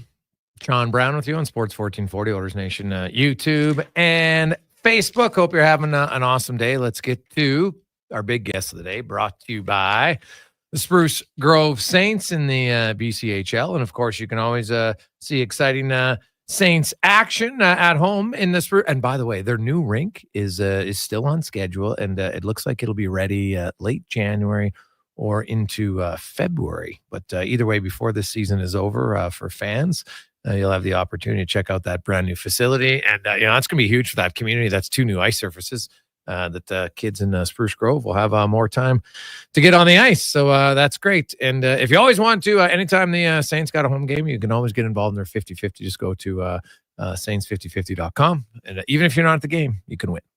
And we're joined by... he was a first-round selection of the Edmonton Oilers back in 2004. Played in the NHL for the Oilers, the Islanders, a few other teams. And, of course, was over in Hong Kong helping kind of build their hockey program. Now he's back playing. Rob Schremp joins us. Rob, how you doing? What's going on, buddy? How are you? I'm good. So give us an update. Are you coming out of retirement? Not so much, but it's... I guess so, because it's public, but it's Senior A. I think it's Senior A, USHL. It's a local team here in London, Ontario area, where I moved back with my family. So yeah, I played some golf with a guy, and then a week later he called me, Mark Van Geffen, and he's like, "Oh, would you consider playing some games?" And I said, "Why not?" So not like a full comeback, as it seems to be promoted on social medias, but I am playing some hockey. Yeah, so social media is not telling the truth. What? That never happens. No, yeah, never. I know, never. But dude, believe it all. Yeah, for a guy who, you know what, you get out of the game, and obviously you played at the highest level, and so, but just, I've seen other former NHLers. Heck, Ryan Smith, when he retired, went back and played for the Bentley Generals in senior hockey for a bit. Is it nice just to get back and play somewhat competitive hockey? Yeah, it's just like those, the kind of like organized fun skates are just, they don't really, scratch that itch, so to speak, with that competitive side. And as an ex-NHL, you're kind of expected to go out there and like be a little bit like almost too cool to care. And that isn't that much fun all the time. So I enjoy going out there and competing and, playing for the win and bringing, some tempo and play the game quick. I enjoy that. So it's a nice setting here to have that available. We'll see. And I remember when Smitty did play there, like I remember he got crushed. Oh, he got robbed. You remember that hit? Oh, dude, it was brutal. He gets smoked. Yeah. So the first thing I said was that to the club was kind of like, "Hey guys, I'm happy to play, but I'm also not looking to lose my head. Like I got a 6-year-old daughter and I got a career. Like this is supposed to be for, fun first and, that kind of thing." So, but they the things are getting cleaned up in the men's league, and the senior A is not as, like that as it used to be. So we'll see how it goes. I played 2 games. It's been a good pace and a bunch of good guys out from Strathroy Jets. It's fun to be back in the locker room and the banter and the stories and, kind of that sort of fun. So that part has been great. Hey, Robbie, I know you do a lot of skill development with a lot of different kids. I work with a lot of kids in the Edmonton area, and I know it's tough on kids. They have a lot of pressure on them from themselves, maybe their parents and coaches, and it's hard to find. It's kind of hard for kids to find that sweet spot. And I love asking guys that have played in the NHL and had success, but their careers are over.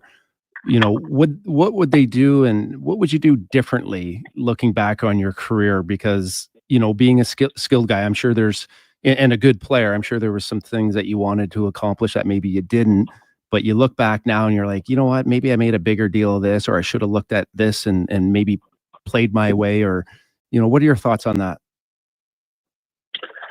Some kind of things, that's a good question. I think it was important. I don't think I have any regrets, so to speak. There was, for me, when I was getting to that 16, 17-year-old age, like skating was my big knack, and I did spend the time. I actually went out to Regina, Saskatchewan with Lauren Davis's daughter and skated with her for a couple summers. So, I don't think I would change anything. I kind of put, everything into it. And when there was something that needed to be addressed, as far as weakness in my game, I was sure to focus on it and kind of use that competitive nature to get good at it. So that's something, I think young kids can maybe take is having a realistic view of your game and working on the parts that need fixing. A lot of times you get obsessed with doing what you're really good at. But I think it's important that you're touching base on different areas of, other skill sets. And skating's a skill set, stick handling is a skill set, shooting's a skill set. Those kind of things. Making sure you're working on all things and not just the things you're really good at. So what's it like? You're a skilled guy that made plays, put up points. We're watching Ryan Nugent Hopkins right now. That's probably, struggling a little bit in his offensive game. What's it like? And what are some of the things as a skilled player that, you try to do to work your way out of it? I think it's just getting back to a help hockey game and doing the little things right. It just seems once you get back on track and focusing on just the little details of the game and not stressing about points and, creating offense, that's the very tough part of the game. The easy part of the game is the little habits and the little details of the game. Make sure you're not cheating anywhere. Not to say that he is, but just from reference from my past, just again, getting back to basics and doing little things. And I think once you start focusing on those little things, you start to gain confidence because you're excited about doing the little things, whatever it might be. Get every single wall rim that comes to you on the wing, you get out. You're a face-off guy, you're winning, over 60% of your draw. Just like little details. Give yourself little wins. Because when you get in a little bit of slump, you can get down easily. And when you lose confidence in any sport, but hockey specifically, it's very tough to get that back. So I think it's just important that he sticks to the little things and find some, accomplishment out of that and see where the offense goes. And other things, small things that I learned from Dale Hunter. I remember I got some slumps when I was in London, trying to get too cute with my shots and too perfect with my shooting. Just get the shot off quick and don't even think too much about it. Just get quick shots on net. Don't try to be perfect and hit the perfect spot. So I think, quickening up the release, these kind of things kind of can help. Just little tweaks of your game can be beneficial. So I'm not sure exactly what he's struggling with to a T, but, I'd have to dive into it a little more. Rob Schremp joins us. And Rob, quickly, kind of give me the wrap up. You were over in Hong Kong, working with players, trying to help them, develop some skills over there. Well, how much growth did you see? Is it because there's a kind of a, such an untapped market? Is the growth a lot quicker, and is that only because they have so far to go? It was great. I was a director of hockey operations for the China Hockey Group. Our team is the Junior Tigers. And we had, throughout the program, throughout the organization, there's probably about 12 kids that would be, very good AAA players globally. Okay. So that was exciting to see. I didn't know what to expect going there and, didn't have any background. So I didn't know, but I was pleasantly surprised. A kid like Mitchell Smith, his uncle actually played in the AHL and is in the AHL Hall of Fame. So he does have that hockey background. Henry Jung, there's a handful of kids, Anson Kwok. So these kids we brought them over to Ottawa last year in February and we played some exhibition games, which was really good for those kids to see what else was out there. But there's definitely a ton of interest in the Olympics being in China, and Beijing was huge in the hockey space. A lot of resources have gone into hockey there, a lot of interest. And they want to develop and get to a world scale where they can compete. So it was fun to be there, and it was fun to do that with my family for a year and get to see that, excitement and insert new information for the kids. One thing I was definitely proud of after, the year there, I had about 10 or 12 kids that were absolutely ripping the puck and sniping. So they were excited about their shooting and being confident going in on a goalie, being able to pick corners and pick goalies apart. So it was a lot of fun, and it was gratifying to have some results in that aspect. Rob, I know it's really hard on radio, but as a guy, you did have a great shot and a great release. And, some people think, the bigger the guy automatically. It's not always the case at all, right? Just same with golfers. You see some of the best hitters aren't the biggest guys. What are some of the most simple things that get overlooked for kids to have a good shot? For now, it's come down to, it's technology before technique, which, growing up, I'm not sure how you are, Greg, but I'm an 86. So we were with wooden sticks. You couldn't shoot without technique growing up. And I think we've now bypassed that. And You even got the mini sticks. The floor hockey sticks now have like flex and whip on them, and they're like fiberglass or whatever they are, graphite. But I think what's important is the kids get the base of technique and really understand weight transfer. You can't go from 8-year-old, squirt or whatever, to Connor McDavid by 10, right? You got to, like Connor and all these other really good shooters, Jack Eichel, Matthews, they all went up and they came up with technique. And then as they're now these NHL players, they have this different style and different ways of shooting because they're experts in it. But it's super important to get technique before technology, in my opinion.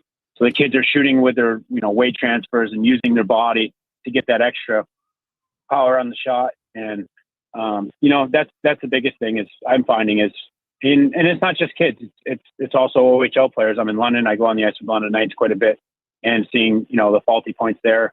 Again, there's the technologies there where you can just push on the stick and it whips by itself, basically. But what I find with that is a lot of glass painters. They're hitting the glass all the time. It's really hard, but it's off the glass, so their accuracy is not there, and that tells me that the mechanics are off and they don't have the technique. So technique is really important in making sure you're getting those. Your foundation nice and strong. So then when you do hit your 14, 15, 16-year-old years, you can play around with your shooting mechanics. You can kind of make your own style, so to speak. But having, sort of having that foundation in first is super important. Robbie, you mentioned Hunter. I played for, in junior, I played for Sarnia, and it was Hunter's first year coaching. The London Knights is probably one of the best junior programs out there. What was it like playing for him? And, what is the secret sauce that they have going? Because a lot of teams are always, retooling. They're always kind of reloading. Can you talk maybe about playing for the Hunters and for the London Knights?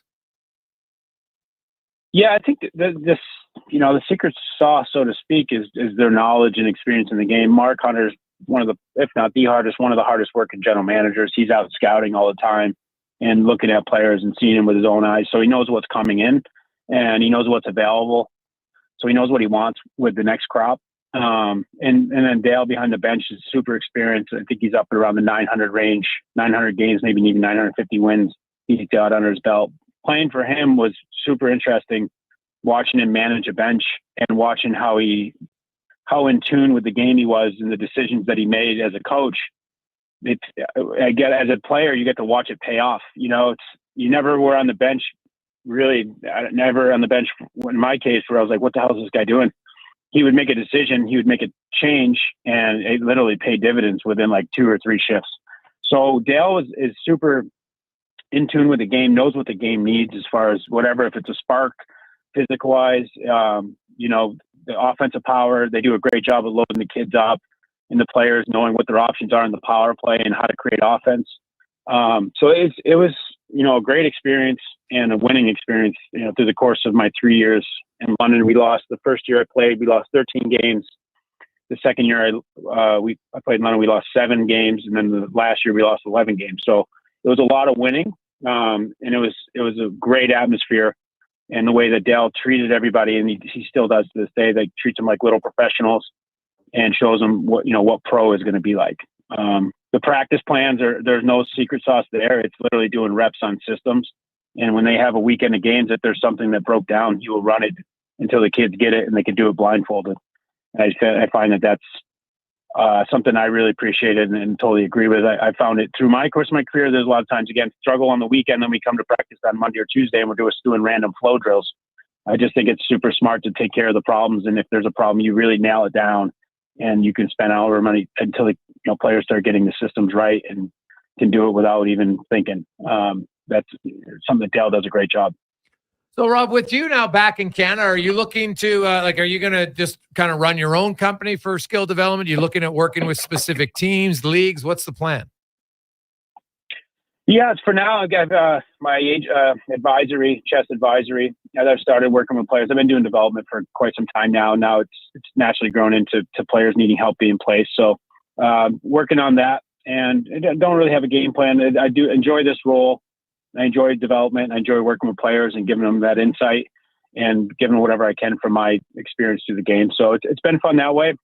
But I have been working with some teams, consulting with teams on power play, helping them with their structure, helping them with creating, power play goals. So that's something I'm tinkering around with as well, and I really enjoy. Something I was kind of called upon throughout my whole career, starting in junior with Dale Hunter, and carrying on all the way through was, that sort of expectation for me to come in and help the power play. So now I help teams identify what they have and how to, what kind of systems they can run and what things are effective. So a lot of hockey. I enjoy it. I'm glad to be back in this capacity, though. It's been a lot of fun. Rob, we'll have to catch up again soon, man. We appreciate it. Thanks so much for your time.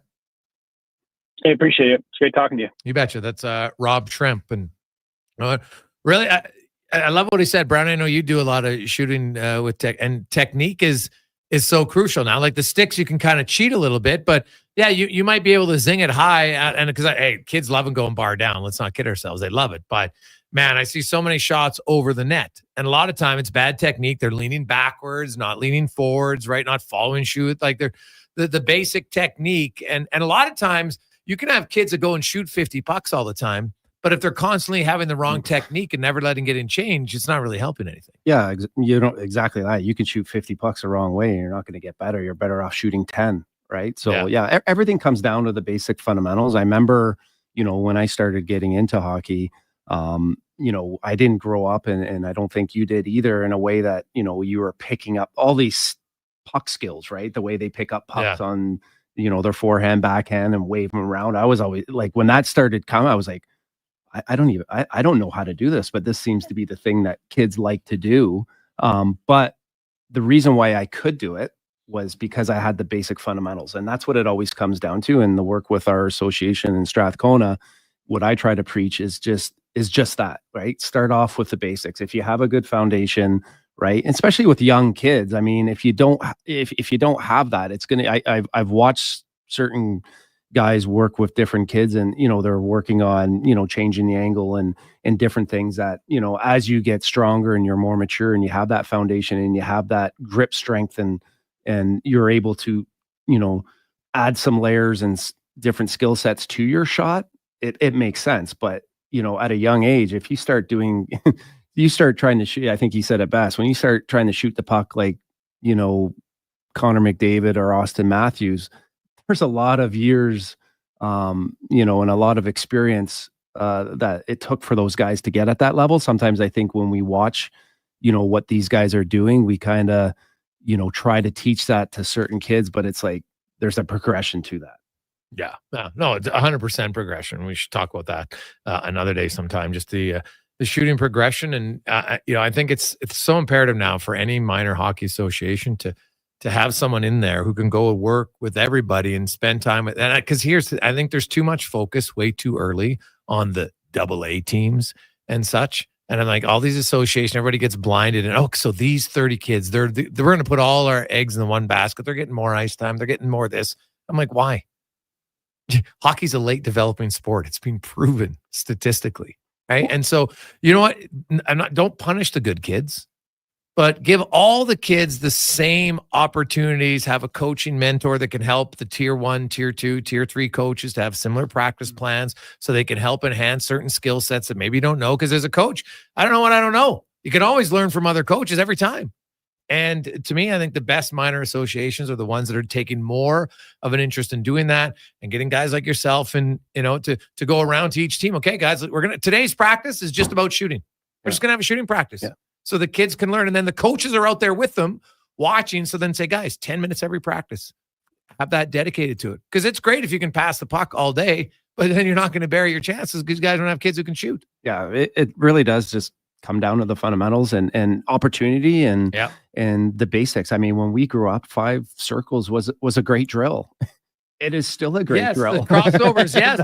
I remember doing that. Like there's not, but it's, I find that sometimes people get confused and feel like they have to have a binder full of drills, and you really don't. I mean, you want to have a handful of drills that the kids are familiar with, coaches are familiar with, so they're thinking less of the pattern and more teaching the skill within the drill. Yeah. But there's two sides of it too, because you have a lot of pressure as a coach, right? You have, you got a lot of people watching, you have a lot of people critiquing you. There's a lot of input. So yeah, I mean, I think associations, are starting to do more, having more guys mentor the coaches and, there's a lot more information out there. And then it kind of comes down to, as a coach, how much you're willing to put yourself out there. I think there's a little bit, there's kind of this, it's kind of funny where I don't run into it too much myself, but I think there's a lot of like, no one wants to show any weakness or the fact that they might not know the answer and might have to reach out to maybe an assistant coach or myself. God, I love it when an assistant coach. I always tell them, guys, any new drills you have, let's do it. Anything you think we're not doing, let's fire it up. Absolutely. I think there's a little bit of like, hey man, where'd you play? I played midget AA. Where did you play? And it's kind of like, honestly, I think there's a little bit of the ego thing. And I think, that's one thing I try to get across to the coaches in our meetings. And when I'm talking to anyone is like, obviously I played at the NHL and a lot of other different levels, but it's like, hey, like I don't have all the answers and I'm not trying to say that I do, but collectively we can find the answers together. And I think that's the strength of Strathcona minor hockey, is that not one of us has the answers. We try to do it in a way that we try to support and get the answer from, whoever has it. Quick break. We'll come back with more on the Gregor Show on Sports 1440, Oilers Nation, YouTube and Facebook.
So you got 4 kids going at each time.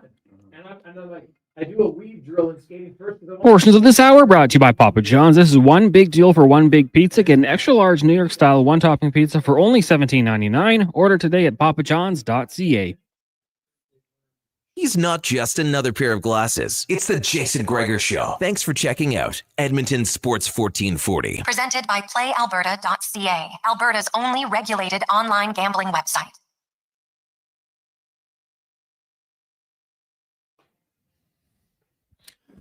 .354, and Smitty was playing for the Eagles when he got rocked by the technically I think it was Lacombe technically that year, but it was still the Bentley Generals. It was Lacombe Generals that walloped him on that hit. So it is still a memorable one because that was a brutal hit. I think I was skating, I think that year with Fort Saskatchewan. I don't think they have a senior men's team anymore, but they did. Right, they did, yeah. And so I came back, and so they called and was wondering if I was interested in playing. And I decided not to play. Okay. You know, much like what Robbie was saying there. It's like, man, I don't need anyone taking my head off. Like, if you want, I'm just at the point now where if you want the puck that bad, you can have it.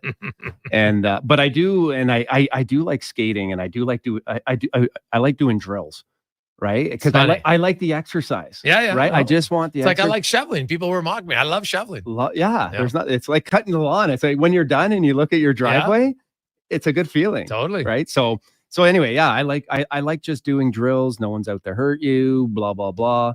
And so they were like, hey, you know what? Is there a chance? They were playing on the weekend, and they're like, hey, do you want to play? And there was another guy that played some pro hockey that was skating as well. And he looked like, I know he put on a few extra pounds after, and he was working. I think he had the same idea I did, but he decided to play. And so he's like, Brownie, are you going to play this weekend? And I was like, not a chance. I'm like, why would you? And he had some injuries and had a brace on his knee. He just wanted to go out. And we're just older, right? And I was like, listen, like, these are young kids, like, and they're into it. And, you got to be careful. And so I told him that. And so I thought, well, this would be interesting to talk to him after the weekend at our next practice. So he came. I was like, how was it? He's like, oh my God, worst decision ever. He got hurt. Oh, wait, and I was like, groin? No, he nicked up his knee. And so I was like, what? I'm like, what were you thinking? And he's like, I know, I thought it'd be okay. So I'm like, what happened?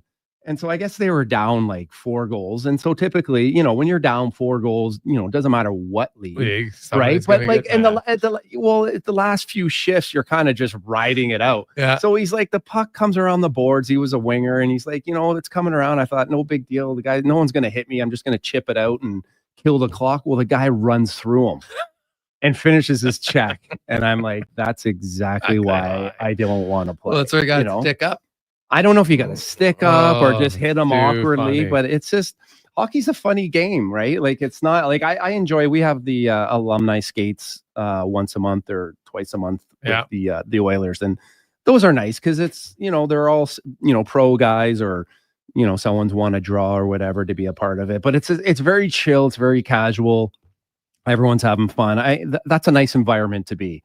Yeah. Right. But hockey's like, when you play men's league or you get outside of that, I find guys get, it gets a little too competitive. Right. And it's hard to find the balance because being competitive and competing is obviously fun. All right. Right. But hockey is like, everyone's got a different skill set and ability. Like, there's some guys that can skate. There's guys that are better skaters than others, better on their edges, and so you got a mixture of those people on the ice, and I don't enjoy it. And there's always something in someone's compete level is always different, right? So, you're in the corner battling, and you always get everyone's, they always want to try and measure up against you. So they're getting, you're getting their best effort, and then sometimes, it's like, okay, well, if you want to come with that effort, then I'm going to come with my effort, and then if you cross the line, well, you're the idiot.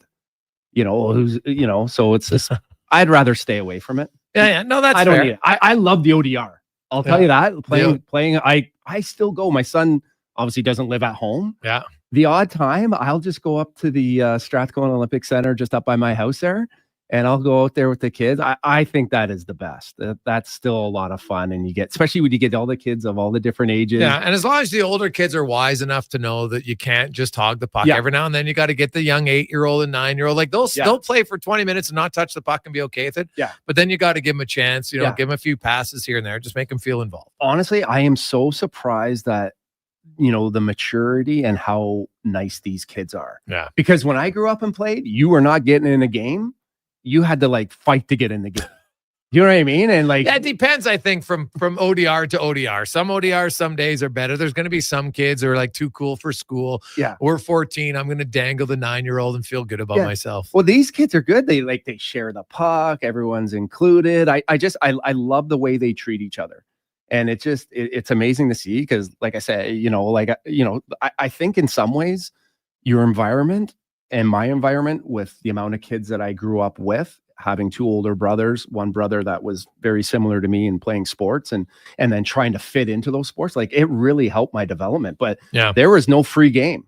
There was no free game for me to get into or for anyone to get into. Yeah. Right. And so, so getting back to the ODR, I actually was up a couple of days ago. It was early in the morning. I was getting a coffee and they're all I don't know the exact time when they actually open up, but there is nothing better. Your ODR is open already? Well, I don't know if it's actually open. I know that they were flooding because I seen the lights on and they were. I hope so, man. Yeah, they were flooding. So I think they have, regardless of the weather, I think they have a starting. No, there should be 100% when they actually open up. But hey, if the weather calls for it, get it going. Like after the snow and the cold now, like let's go. Yeah, ODR should be rolling because it's unbelievable. I feel like you could play all day. Like it seems like you gotta, you're never tired. There was right? Well, you're never tired for the most part. And the other thing is there's that feeling of your feet getting numb and you don't really notice it until you take your skates off. And then all of a sudden it feels like, your feet are coming back to life and then they burn for a bit. And, that's just something you learn in life. And those are some of the best memories that you had. But man, the ODR, some days you're just practicing, right? You're learning, you get more, it's unstructured fun. And I don't think there's enough of that for young hockey players today. And just have some fun out there. You don't have to go 100% hard. Like we were at the ODR and I dropped my son off. And he's like, hey, do you want to play? So I stayed for a bit, but then I left because I was like, you know what? Kids need to be kids. Yeah. And as I'm there, we're playing. There was this dad on there and he's just like giving it to these 3 kids about, like kind of, you guys got to be working hard. And I'm like, dude, loser. These guys are like 10 years old. It's ODR for God's sake. They got practice time. Yeah. All day long. They're like, hey, coach, you want to do some drills? I'm like, I don't really want to run drills, but you asked. Okay. So I give them some fun drills. Yeah. I want them to see kind of, try it. Can you guys do the Michigan? You can try it. Yeah. Now, I just wanted to see if you can pick up the pour. I was teaching them the, just a dink, pass it to each other off the boards. Yeah. Can you do that? Skate, you pass off the boards, the next guy picks up, come around one time or the other side. Yeah. Very simple. Pick it up, pass it. That's a fun drill. But after that, I'm like, you guys come up with some of your own stuff. I honestly, like growing up, I mean, I always wanted to, because of my game, it was hard for me to work on my hands. Where I worked on my hands was we had on the ODR. Well, no, we didn't have as many. Like you guys actually, like in Ontario, you had to go to a pond or whatever. We didn't actually have an ODR with boards. Okay. Some of them are, you got the heated shacks and stuff like that. So when I came out here, I remember I was like, what's that? What's that rink out there? And obviously there's a ton of them, but this was back even when I was in junior. They used to have in Pickering, they had shinny for $10. You could play for for like inside the rink. Yeah. Kettleworth, I think. No, that's in Edmonton. That's in Edmonton. I can't even remember the name. Anyway, it was $10, and I'd get my dad, or we get a group of guys together, buddies, and we'd go out there for $10. You could play for like 3-4 hours. Oh, it's unreal. That's where I got better. Yeah. That's where I worked on my hands. You had every once in a while, like a pro guy would come out, and then it was like next level, right? If a pro guy came out, you were like, wow, this game just got ramped up, right? I don't know what, they just, it always bring out the best in everyone. Oh, but sure. Everybody's trying to be like, hey, I can skate up with a pro guy. Yeah. But that's where I worked on my hands. That's, I really think the ODR, that's because of the non-structure.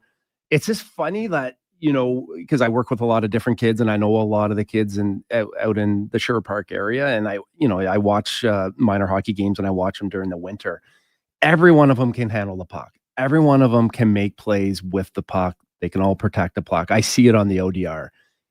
You go watch them play in winter hockey and it's like, it's whack F hockey, right? They just get it and whack it around. Yeah. And I'm just like, I was trying to teach kids. Where is that gone? Yeah, have confidence, make a play. You got to be able. Yeah. You got to be able to make plays with the puck. You got to have the confidence, and a lot of them, like I said, in that non-structure, they have nothing but confidence. Right? That's the purest form of the game. And then all of a sudden, you get in the game, and it's like, because on the ODR, you know what, Brownie? On the ODR, if you try to dangle someone, you miss.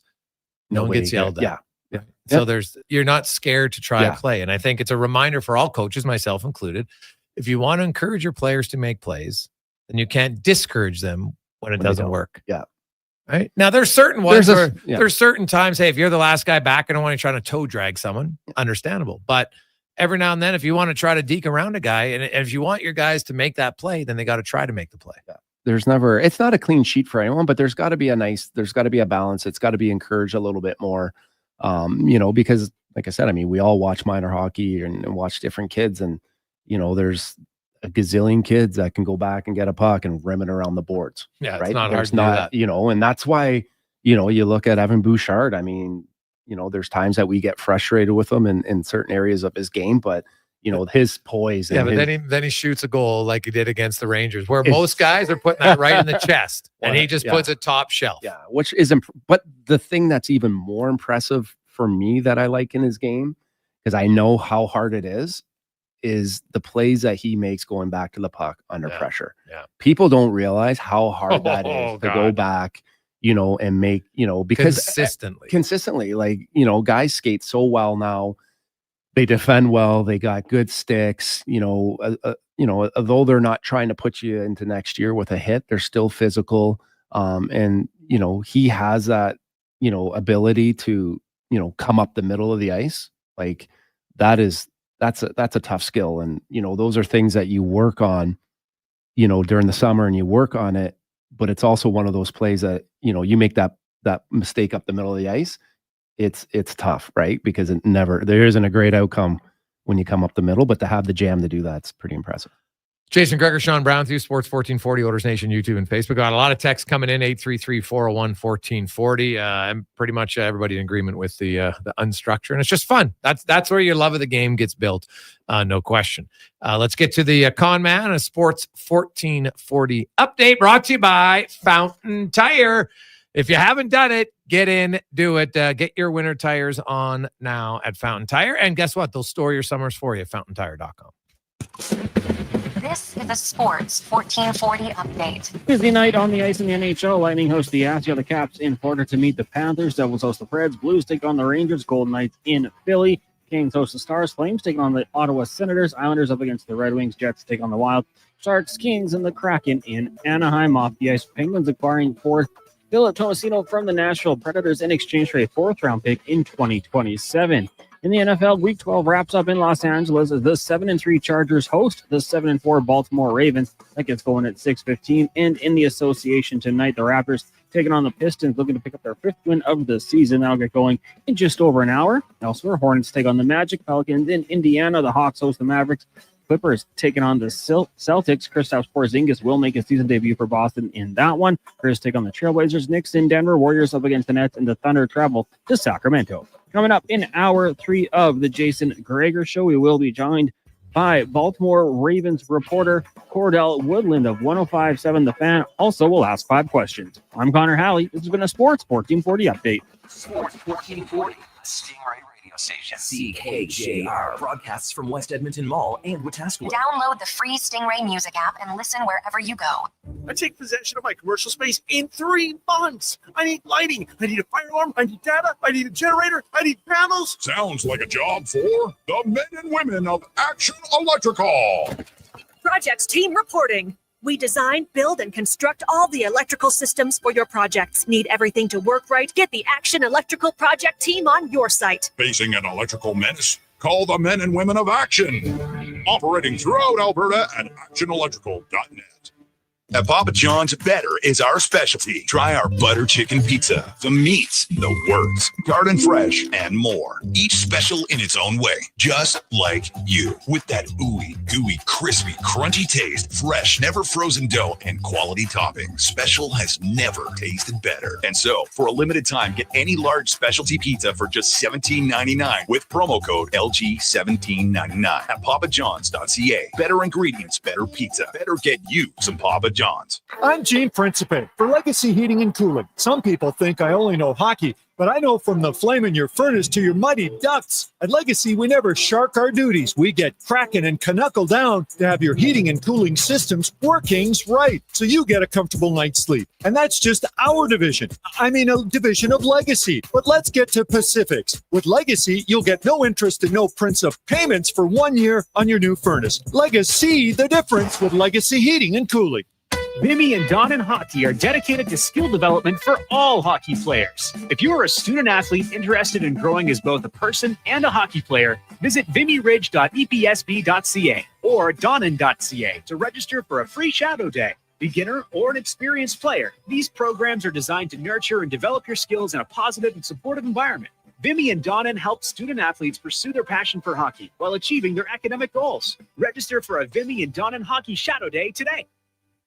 A premier hockey solution with a clear path for long-term development is proud to be entering its 8th season of independent borderless hockey, featuring provincial and cross-province competition with showcase-style regular season gameplay and a strong commitment to individual skill development. It's an attractive option for those seeking family life balance. The Hockey Super League offers opportunities for both male and female athletes born between 2012 and 2017. Visit hockeysuperleague.com for more information.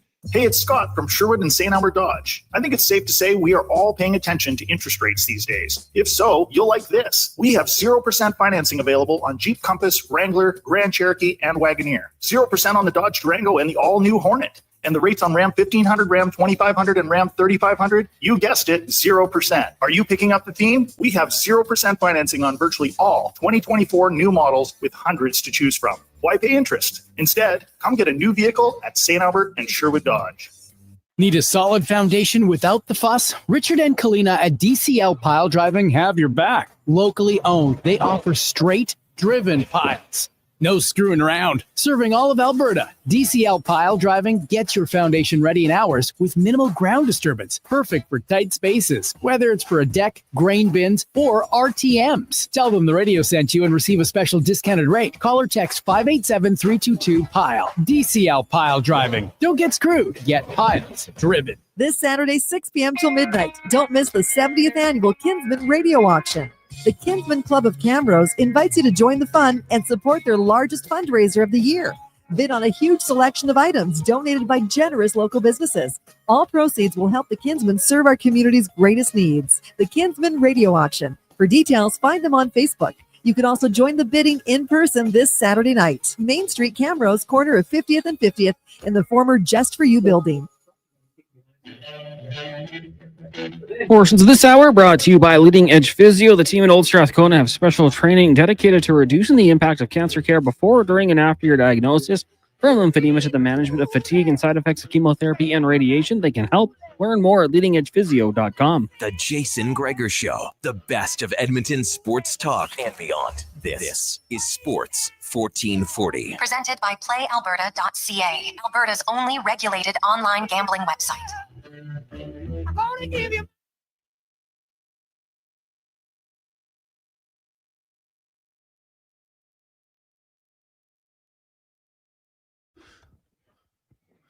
Buddy, you've only been here an hour. You're not leaving.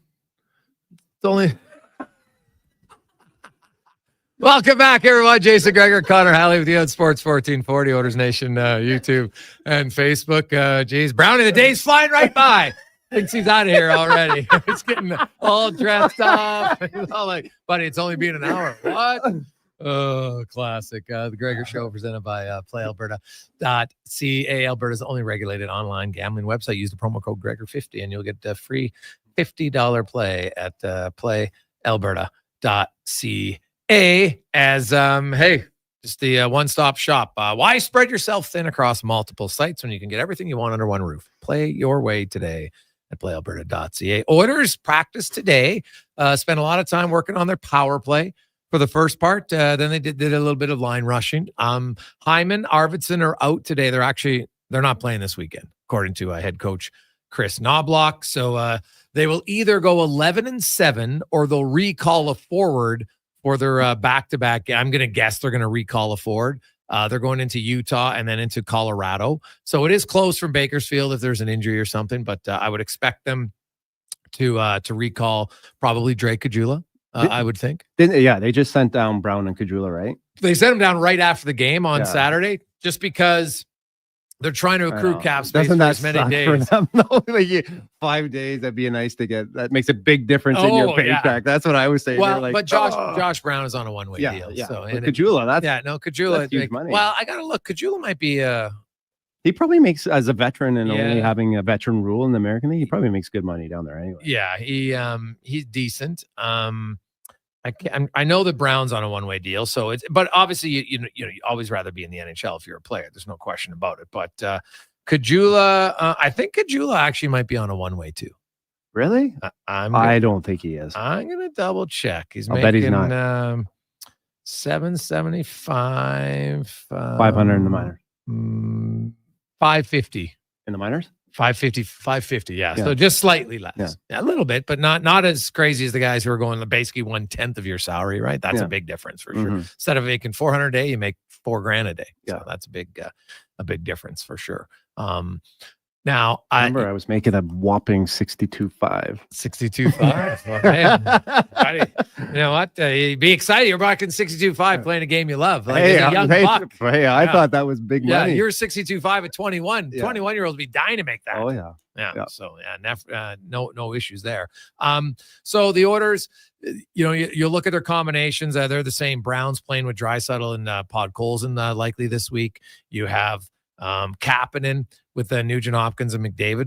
What have you made of Kapanen? I know it's a small sample size. So what do you make of him thus far? Yeah, it's too small, right? I mean, it's hard coming in to any organization, any team. You're just trying to feel your way out. But the fact that he got a point there, like we said, we talked about earlier, it's got to be good for his confidence. But yeah, it's I mean, he's got good size, right? I mean, it's always it's like Podkolzin, these guys that are, high picks that for whatever reason it didn't quite work out in the organizations that they're in. There's obviously something there, right? And who was really good at it, at least when I was in the league, was Lou Lamoriello, was finding that those diamond, guys.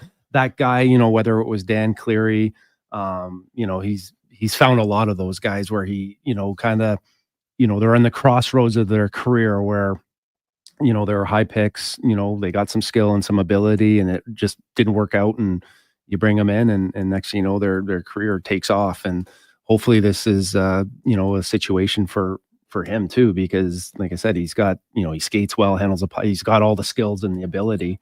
It's just whether he can kind of find a spot and find an area where, the coaching staff and some guys can believe in him. Yeah, because the question we had asked, hey guys, when everybody's back healthy, do you see a spot for Kapanen? It's a fair question. So let's play the fun game. So Hyman and Arvidsson come back. That's your first and second line right winger. So Kapanen and Brown go down.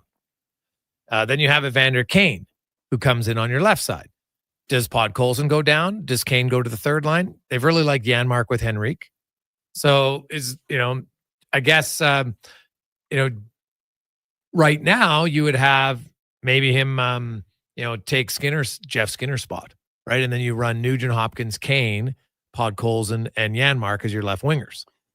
I like the competition. I like the depth and what competition can do. Yeah, but I like Skinner.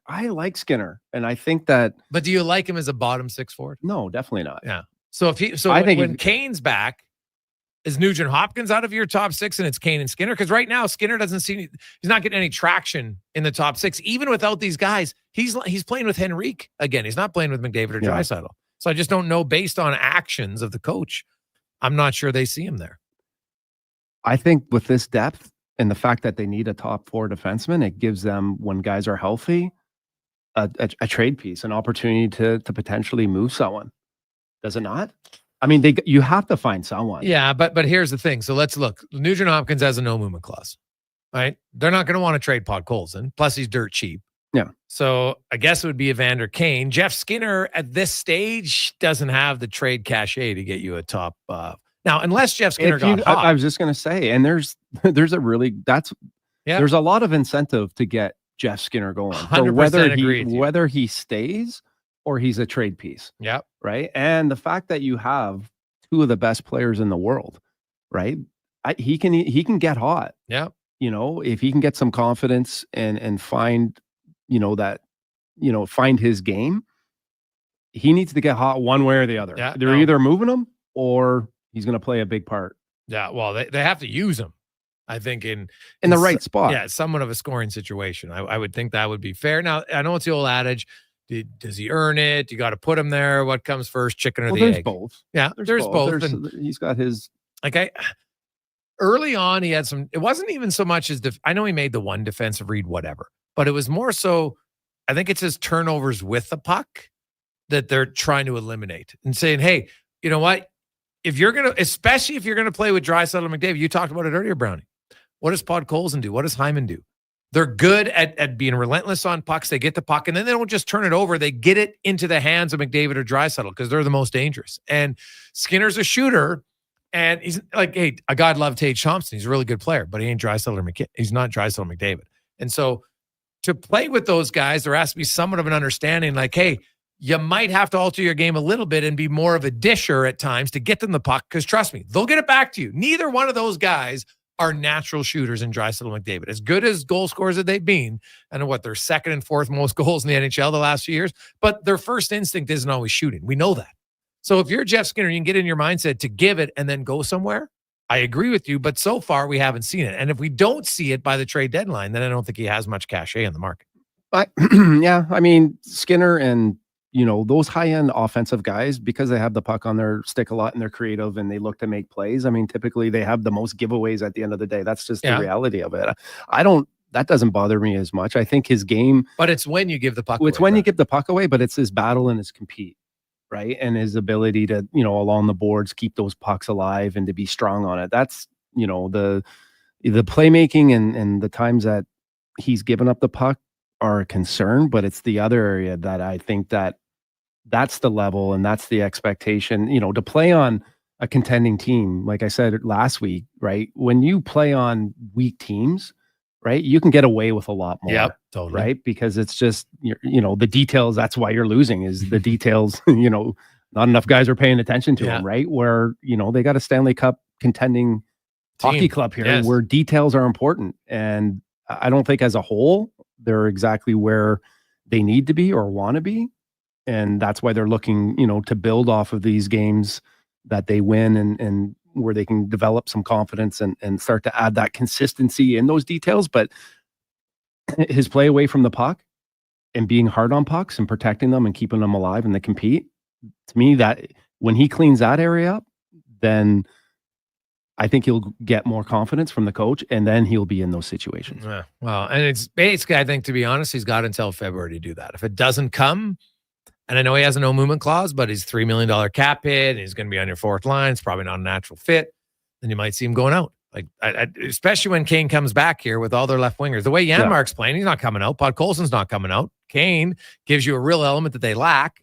Nugent Hopkins, coach really likes him. He's at some point got to get going. There's no question about it. Right. Janmark and you need those gritty guys. Yeah. Like I would probably played really well. I would probably give him a little bit more, right? Because Janmark, I mean, you look at the way he was in the playoffs and how valuable he was and the fact that he can kind of move up and down. I mean, the reality of the season is that guys, we're lucky that, we have two elite forwards that don't really struggle for an extended period of time, but most guys have highs, ups and downs, and Nugent Hopkins being one of them. I don't think he's lost anything. I don't think there's a reason to panic and say you got to move him. It's just the reality of the game, right? But having, there's other guys, Janmark being one of them. It's, for the short term, why not put him up in a situation where you're going to reward him?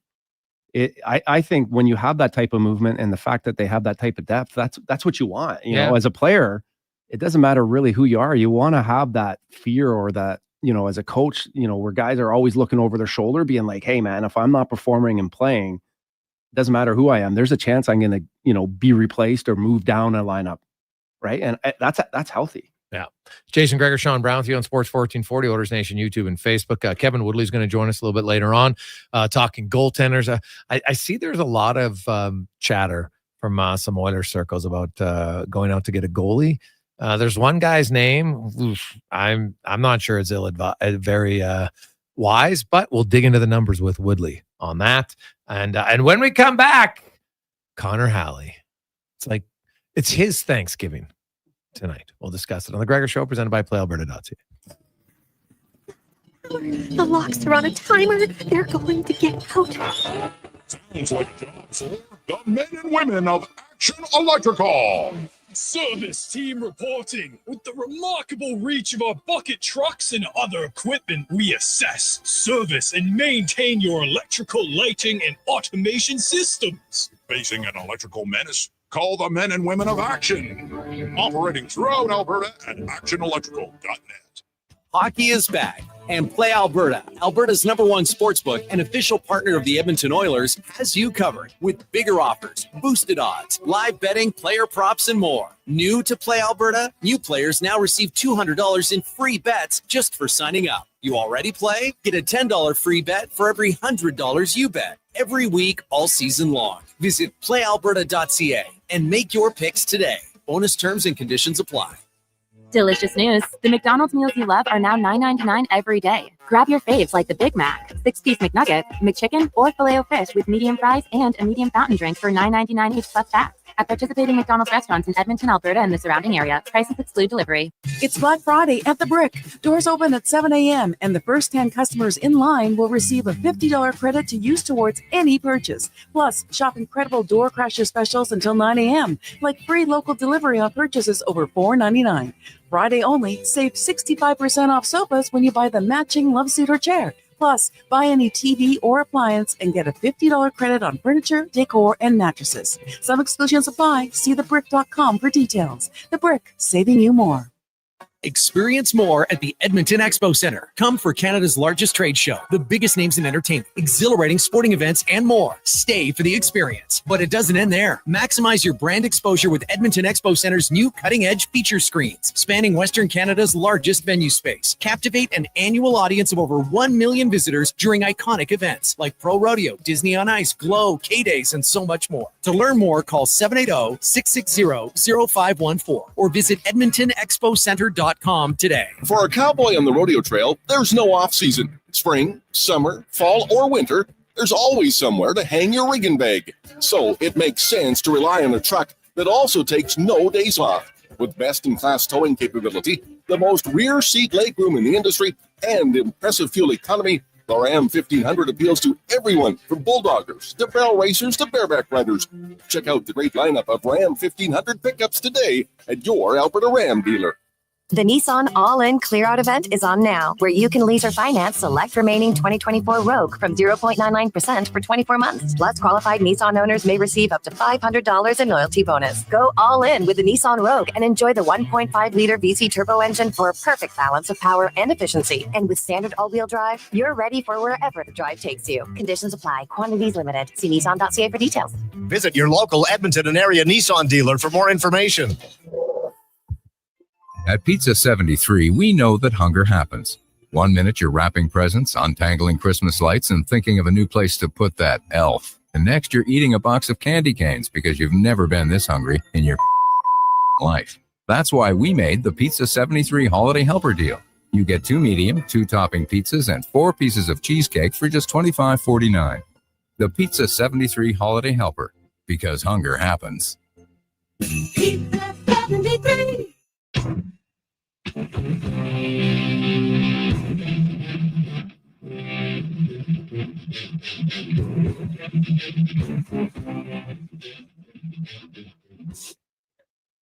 Portions of this hour brought to you by Papa John's. This is one big deal for one big pizza. Get an extra large New York style one topping pizza for only $17.99. Order today at papajohns.ca. The Jason Gregor Show, the best of Edmonton sports talk and beyond. This is Sports 1440. Presented by PlayAlberta.ca, Alberta's only regulated online gambling website.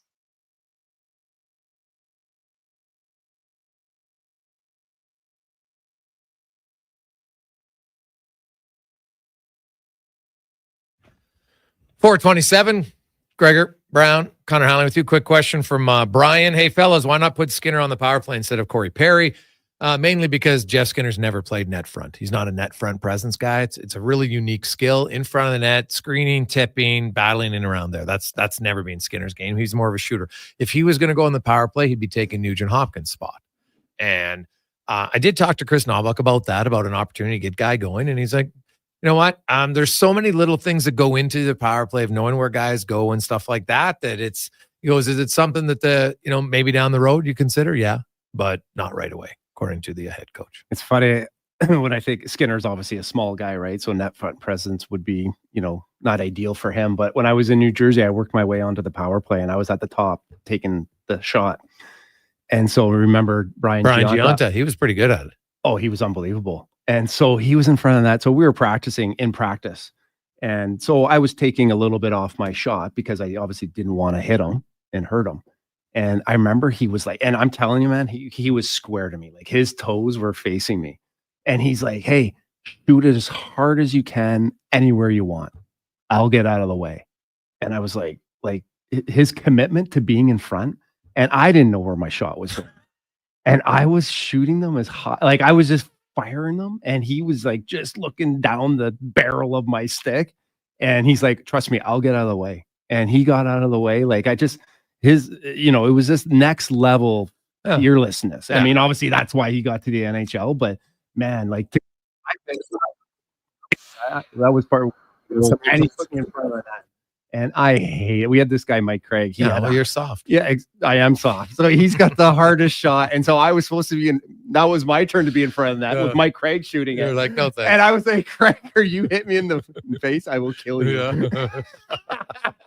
It takes a special guy. It's like the receiver cutting across the middle. Oh my God. Like not every guy can do there's lots of guys who get alligator arms. There's no question about it. Some guys are just naturally better at it than others. Let's go in the room now, brought to you by Action Electrical. You want to take action on your savings for solar? You've been sitting on the fence wondering, should I get it? Residential or commercial? Well, you can do both. ActionElectrical.net. And a big Monday night. Hey, man, we've had some great big national games lately. You got the Ravens and the Chargers tonight as Cordell Woodland from 105.7 The Fan in Baltimore joins us. Cordell, how you doing?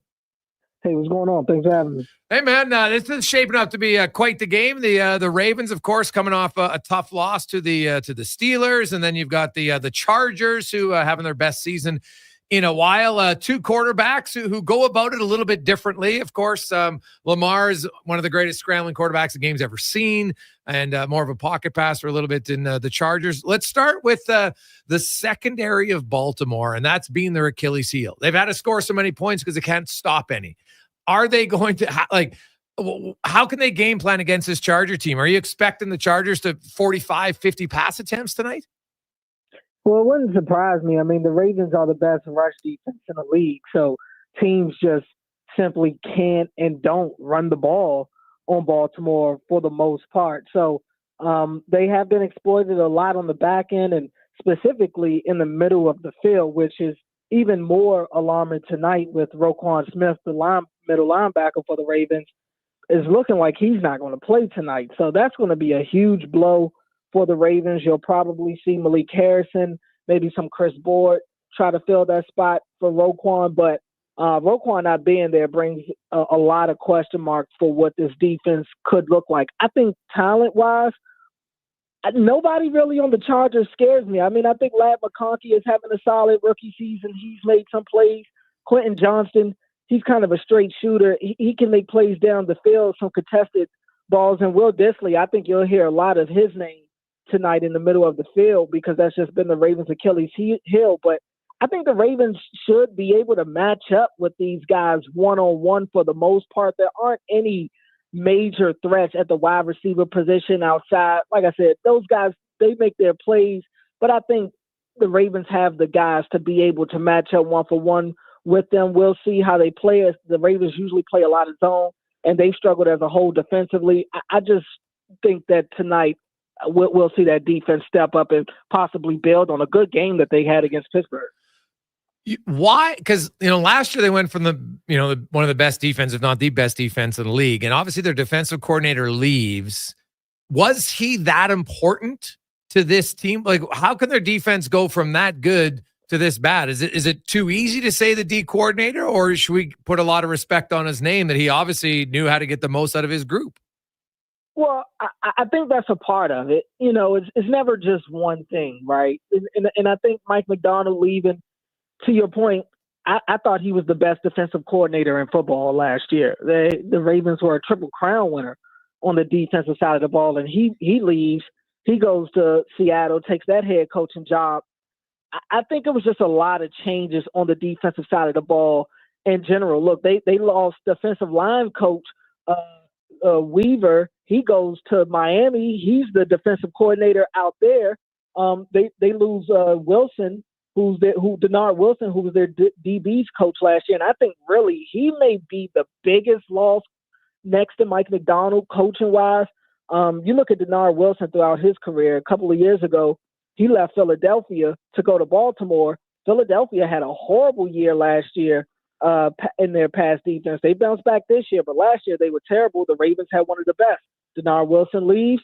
I don't think it's a coincidence that the Ravens are the worst pass defense in football, and Denard Wilson has the Titans, albeit they're struggling this year, but defensively, they're one of the best defenses in the league and have the best pass defense in the league. So I think that's one of the biggest losses that they've had, to go along with even some on-field losses. Geno Stone, who led them in interceptions last year, he signed with Cincinnati. Patrick Queen, who had an all-pro year last year, he went to Pittsburgh.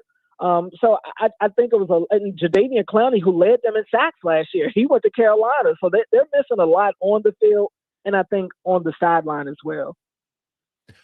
And that's fascinating. Yet the Ravens are still right in it, and offensively they're very good. Their tight ends, you know what? It's kind of being hit or miss. Obviously they picked up with Andrews as the season's gone along. Some would think they got a two-headed monster at the tight end position. You look at Ravens, how do you expect them to attack the Chargers tonight?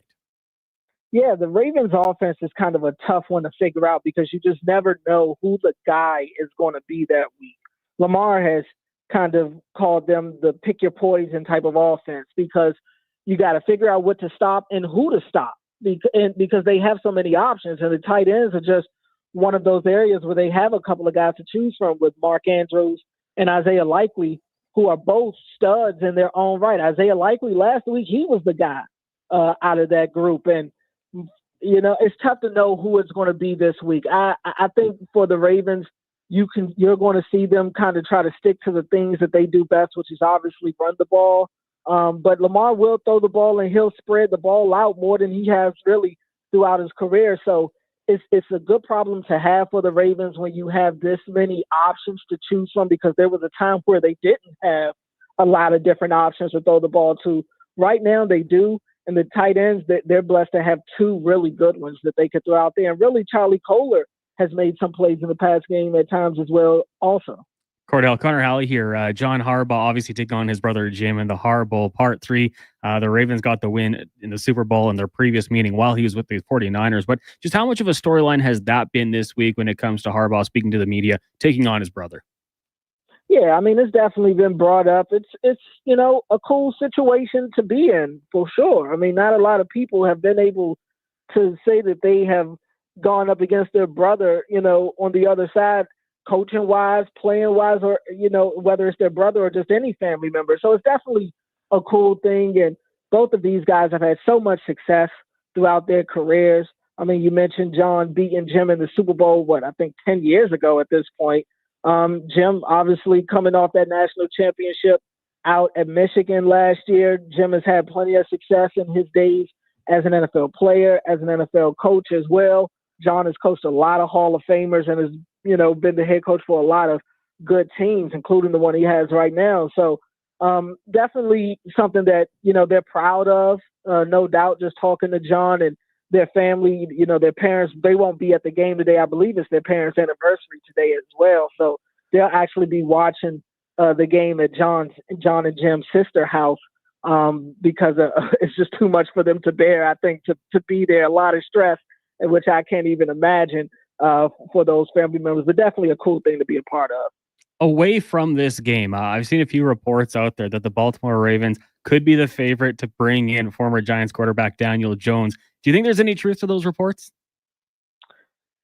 I've kind of wondered that myself.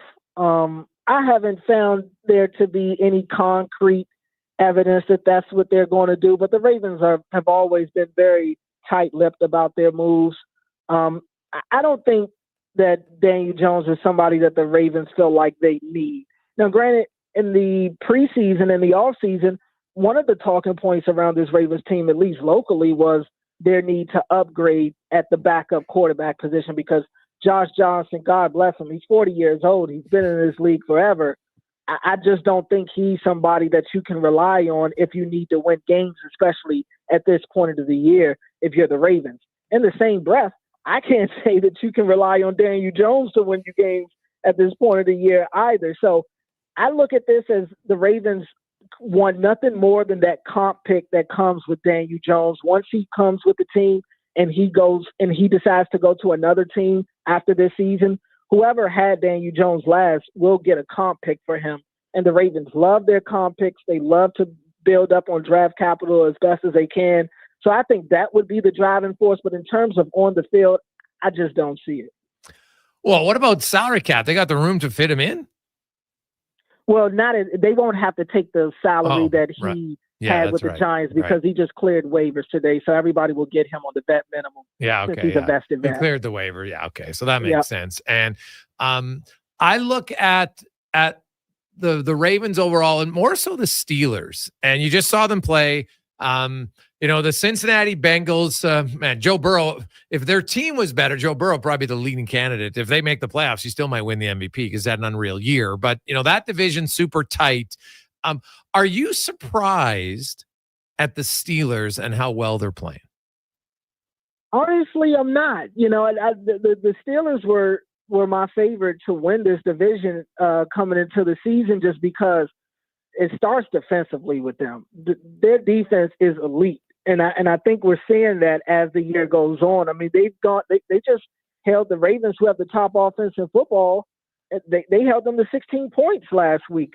I think that Pittsburgh is a tough out because they play a style of football that isn't easy to beat. They force you to make the mistakes.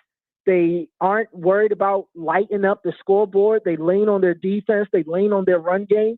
And they lean on Russ to, throw a couple of bombs and just hope that he can hit on 3 of them. And if he does, then they'll take their chances with that. The Steelers were a 10-win team last year with, God knows who, Mason Rudolph and company at quarterback.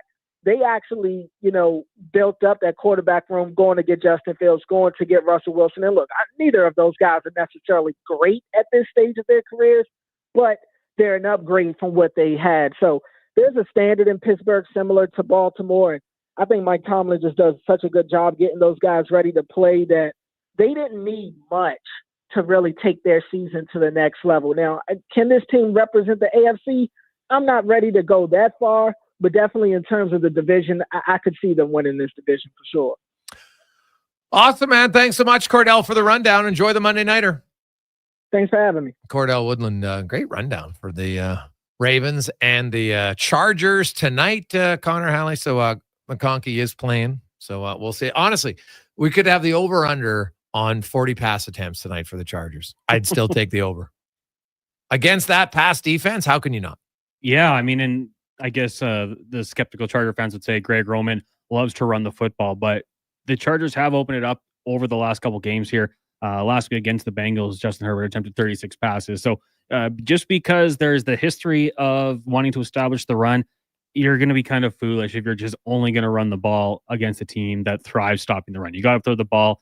I have a little more confidence in the Chargers receivers, but I'm a little bit more biased, obviously, than Cordell. I think Ladd McConkey can put, corners on skates. I think Josh Palmer, he'll probably drop a couple, but he'll make a few plays downfield. And, Quentin Johnston's been utilized a lot smarter than the previous regime. So, I think I saw the over-under at 50 points. I think that's probably a good sign that we're going to see a lot of points in this one tonight. 50? 50.5. Ooh. It's tempting, eh? Yeah, now we're talking. Finally. Usually, what was it last week? 36. And it was still under. Gross. Quick break. We'll come back. 5 questions and more on the Gregor Show presented by PlayAlberta.ca. Kevin Woodley's coming up, Oiler fans. Many of you have been discussing online John Gibson. My first gut reaction is what? Why? So am I right? Or are his numbers better than I think? We'll find out from Woodley in about 45 minutes time. But first, 5 questions, spec and more on the Gregor Show presented by PlayAlberta.ca. Ain't it beautiful? What does excellence mean to you, and how does it impact your decisions? Friends, it's Carrie Dahl, and I know that at Volvo Cars Edmonton, excellence isn't an option, it's their everything. From customer satisfaction in sales, service, inventory, and retention, they excel in all. Congratulations, Volvo Cars Edmonton, Canada's only 12-time Volvo Excellence Award winners. Volvo of Edmonton. It's getting free all season long. Can you believe it? Looking for an enjoyable and affordable family night out? The Spruce Grove Saints are excited to introduce their Kids Get In Free program. All kids 12 and under receive free admission for every Saints home game this season. Bring the entire family for action-packed junior hockey at a fraction of the cost. For more information, check out sgsaints.ca. The Canada-wide clearance is on at GMC. Get a $7,500 cash credit on 2024 Sierra 1500 Crew Cab elevation models. With Sierra's 13.4-inch diagonal premium GMC infotainment system with Google built-in compatibility, available off-road package with hill descent control, plus an available 3-liter Duramax diesel engine. You can take the road less traveled and try new things, like fishing or whitewater rafting. I should have gone fishing. Ask your GMC dealer for details. Been there? Scrap that. Metal Neck Salvage. With public scrapyard locations in Camrose and Drayton Valley, they'll even come to you. Metal Necks has the trailers and equipment to haul anything away, and not just the good stuff. They'll take it all and pay you more. Their crew also tackles farm, oil field, and industrial site cleanups. Book now for winter. Plus, demolition and roll-off bin services. Details at metalnecks.ca and on Facebook. Taking care of their customers one piece at a time. Metal Neck Salvage. Albertans are always on the go for work, for play, and from downtown to wide open spaces. Nobody keeps Albertans moving like Denham Ford. They've delivered the service and value buyers want for over 65 years. Now, for a limited time, enjoy cash savings up to $16,000 or rates as low as 0% during Denham Ford's Black Friday blowout. Keep life moving courtesy of where cars always cost less. Denham Ford in Wetaskiwin or at denhamford.ca. I'm Rick Showers from No Bull RV, and we have hundreds of RVs to show you. Now, fall is not the traditional time to buy an RV, but here's a pro tip. Every used RV is a one-of-a-kind, and one of them is perfect for you. But you never know when you're going to find it. Especially if you have a lot of must-haves and deal breakers on your wish list. That's right, Bob. Used RV buyers are picky, looking for just the right one. I'm not saying the RVs on our lot now are any better than the ones we'll have in the spring. They're not. But they are different. The ones on our lot today will be gone by spring. Be a shame if the perfect one got away. That's what I'm getting at, Bob. If you find one you like, put a ring on it. No Bull makes it ridiculously easy because we'll pay for winterization, storage, and get it all ready for you next year. All you need to do is show up in the spring and it'll be ready for your first adventure. Couldn't be easier. And that's No Bull. NobleRV.ca.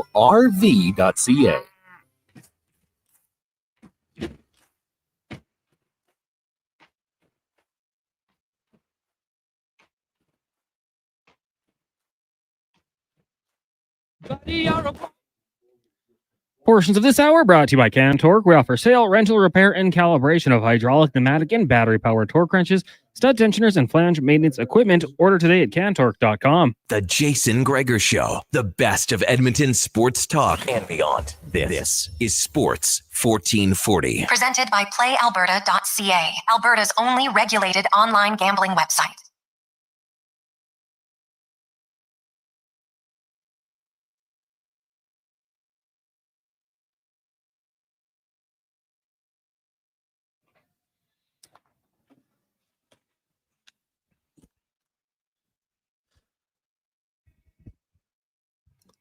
Gregor, Brown, Connor Halley with you on Sports 1440, Oilers Nation, YouTube and Facebook and X, sports1440.ca. Of course, the app, thanks so much. You download it, got it on your phone and listening in the city, in the province, the country, anywhere you go. It's fantastic. At the Radio Player app, iHeartRadio, or Stingray. If you don't have it, get it. You'll never miss a show. It's time now for 5 questions brought to you by The Brick and the Black Friday. It's this Friday, and doors open at 7 a.m. First 10 customers get a $50 credit. Also, you can save up to 65% off sofas when you buy the matching love seat or chair. And also, massive other deals in big door crashes when it comes to TVs, couches. So you want to get into The Brick this Friday at The Brick and thebrick.com. It's time for 5 questions on the Jason Gregor Show. All right, guys, multiple days off between games for the Oilers. Back in action on a Friday down in Salt Lake City. What do you think would be the best use of their time? What areas should they be working on with this extra practice time? I'm going to say probably D zone coverage. I think that that's something that you always want to make sure you're focusing on, and it's something that those little details. It's you want to make sure you continue building on those habits. I think defensively, making those just the understanding of defending in the reads, the switches, and taking away ice, having a good stick on the D side, the communication part. I know it's hard throughout the season to find those times, but that would probably be the biggest focus, because obviously the less time they spend in their zone and the more they're playing on the offensive side and with the players that they have, that's only a benefit to them. To me, it was special teams, and it was a lot of power play work today. Their power play is, I can argue, based on what it's done for 5 years, their power play has been the biggest disappointment through the first quarter of the season. So I'll say the power play. Question number 2 for you guys. Obviously, changes in St. Louis. Jim Montgomery comes in. Pretty good hire when a guy like that is made available. So my question for you is, though, outside of that, what did you think of the job Drew Bannister did with the St. Louis Blues in his time?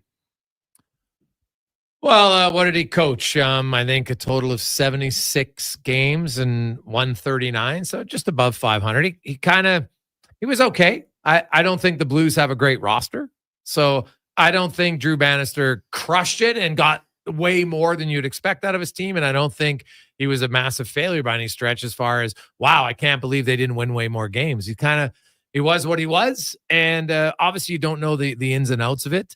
So I think the fact that this year they won 9 of 22 games, that leaves you open when a guy like Jim Montgomery comes available. That's all.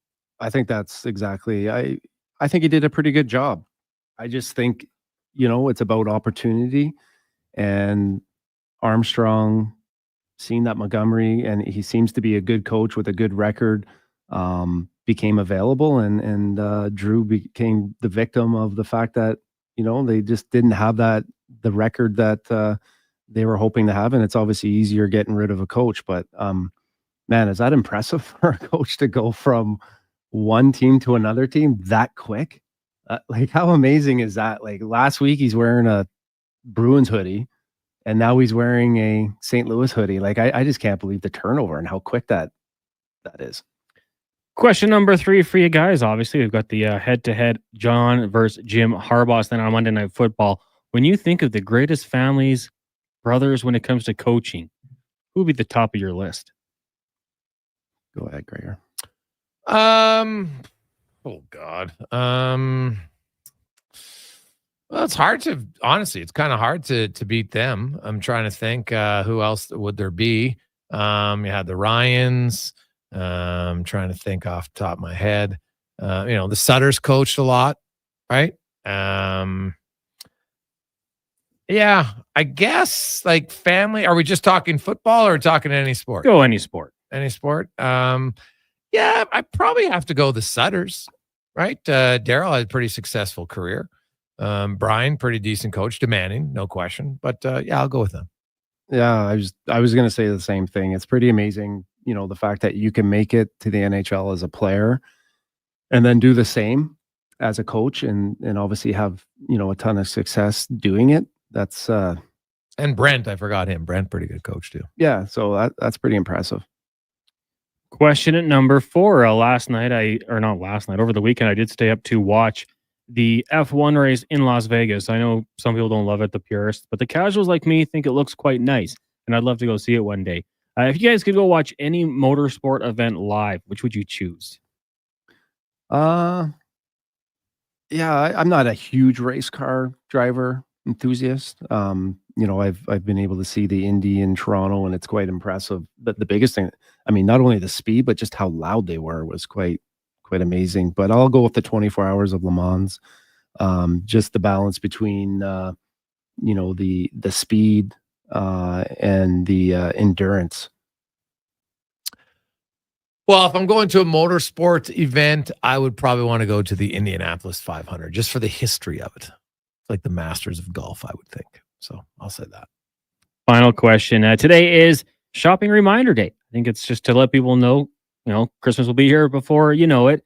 Try to get the job done and reduce some stress. So when it comes to Christmas, just wait. This is how low we've gotten in naming days. Yeah. Shopping reminder day.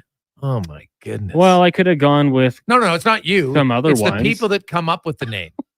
Where do you find these days, though? Are they marked on the calendar or? No. Well, they're not on your calendar? No, daysoftheyear.com. It's also National Brand Day, National Parfait Day, National Play with Dad Day, Gazpacho Soup Day. Tomorrow's Cake Day, so we'll talk about that one. But it is, shopping reminder day. Mm-hmm. So in honor of that, what day, what's the deadline for you guys to get the shopping done? And well, I never put a deadline on it. I like to be done by, well, I used to be way later. Now I'm probably done by, well, completely done, probably not till the 20th. I would say 95% done the 15th. There's always one that I'll just be like waiting, and then I'll be like, okay, I'll go get it. But not like the days where I used to be when I was young and single. Then it was just 23rd was unreal shopping day. It's intense. That was the thing. I was never that stressed because I only had to buy for my parents and my siblings. It was not like rarely had a girlfriend around Christmas. You get rid of them to save some money, eh? You're that guy. No, I never dated anyone that long. I'm, you know what? I'm going to change it up this year, but in the past, I've been the last minute guy. Just, No. just. You're going to change. We're going to ask Brownie on the 21st. Oh. Hey, are you done? I'm on Because it this habits year. are hard to break. No, but the key is paying attention, right? So I've picked up on some of the cues of what they, some of the hints that have been dropped. I've been paying attention a little bit more. So I already basically have an idea of what I'm getting. Oh, okay. It's just, I have a tough time though. Like my wife's birthday is on the 12th, right? So it's tough, right? To come up with two. Wow, it's challenging. Yeah. Hard. It's a hardship, Brownie. I'm surprised you make it through the day. Cons, what about you? This is first dad Christmas. Woo! what do you get a 2-month-old? You know what? I recommend this. You as parents, buy one gift. Because everybody else they're not giving mom and dad. They care 2 squirts about you. Mm-hmm. Aunts, uncles, grandma, grandpa, they're all going to go crazy. And it's ridiculous. So buy nothing. Save yourself the stress. I'm telling you right now, you have one gift for your kids that will more than you need. Because you know what they have anyway. You don't. Yeah. First of all, young Benjamin, he has no recollection of this. None, zero, zilch. Don't get sucked into the corporate part of Christmas for your kid. I'd have one gift, and all you need is like, do you have a little squeak toy? That's all he needs. Maybe, Tons, yeah. Right? That's all he wants. Hey, what I would do, gold coin. Every Christmas, every birthday. Because you're right. Everyone's going to get them toys, and next thing you know, your house. I mean, that's get him a RESP for his education. Start at that. But that's why get him. True. We got our kids coins. Boring as sin. We always better. we let the grandparents spoil them, but like coins are good, right? Because they're gonna have that. Costco was selling gold bricks. How about we do that? Ooh, well, like a real gold brick. Yeah. How much? They've jumped up quite a bit in worth. How much is a gold brick going for now at Costco? Good question. I didn't even know Costco sells gold bricks. God, I'm out of the loop, man. 1 gold bar from Costco. It's gonna be over 1,000. I don't know where the price is. Kind of embarrassing. Member only item. Okay, well, duh. Hey, a box of hockey. Buy a box of hockey cards too.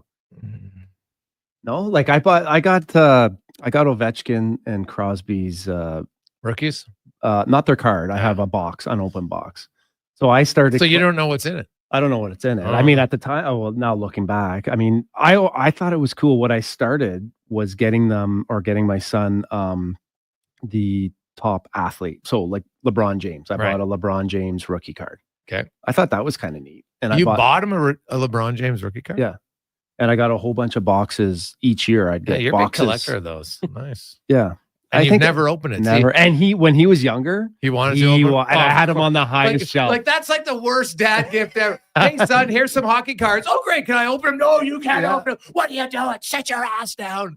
But he's thankful for it now. The worst gift ever. Hey, give it to him when he's 1 and he can't do it. But when they're 2, he's like, Dad, can I open this? No. Well, why did he give it? So it's going to be worth something someday. Yeah. What? So I can't play with it?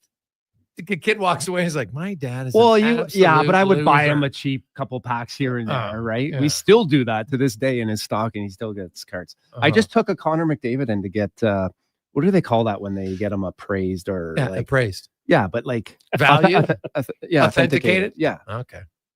What do they call it when they go in and get appraised? Appraised.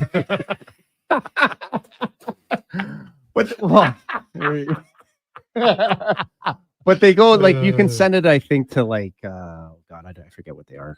There's a few companies that actually do it. So it's waiting hard to come back. Maybe I got a 10. So, but how do you know that they don't switch it out?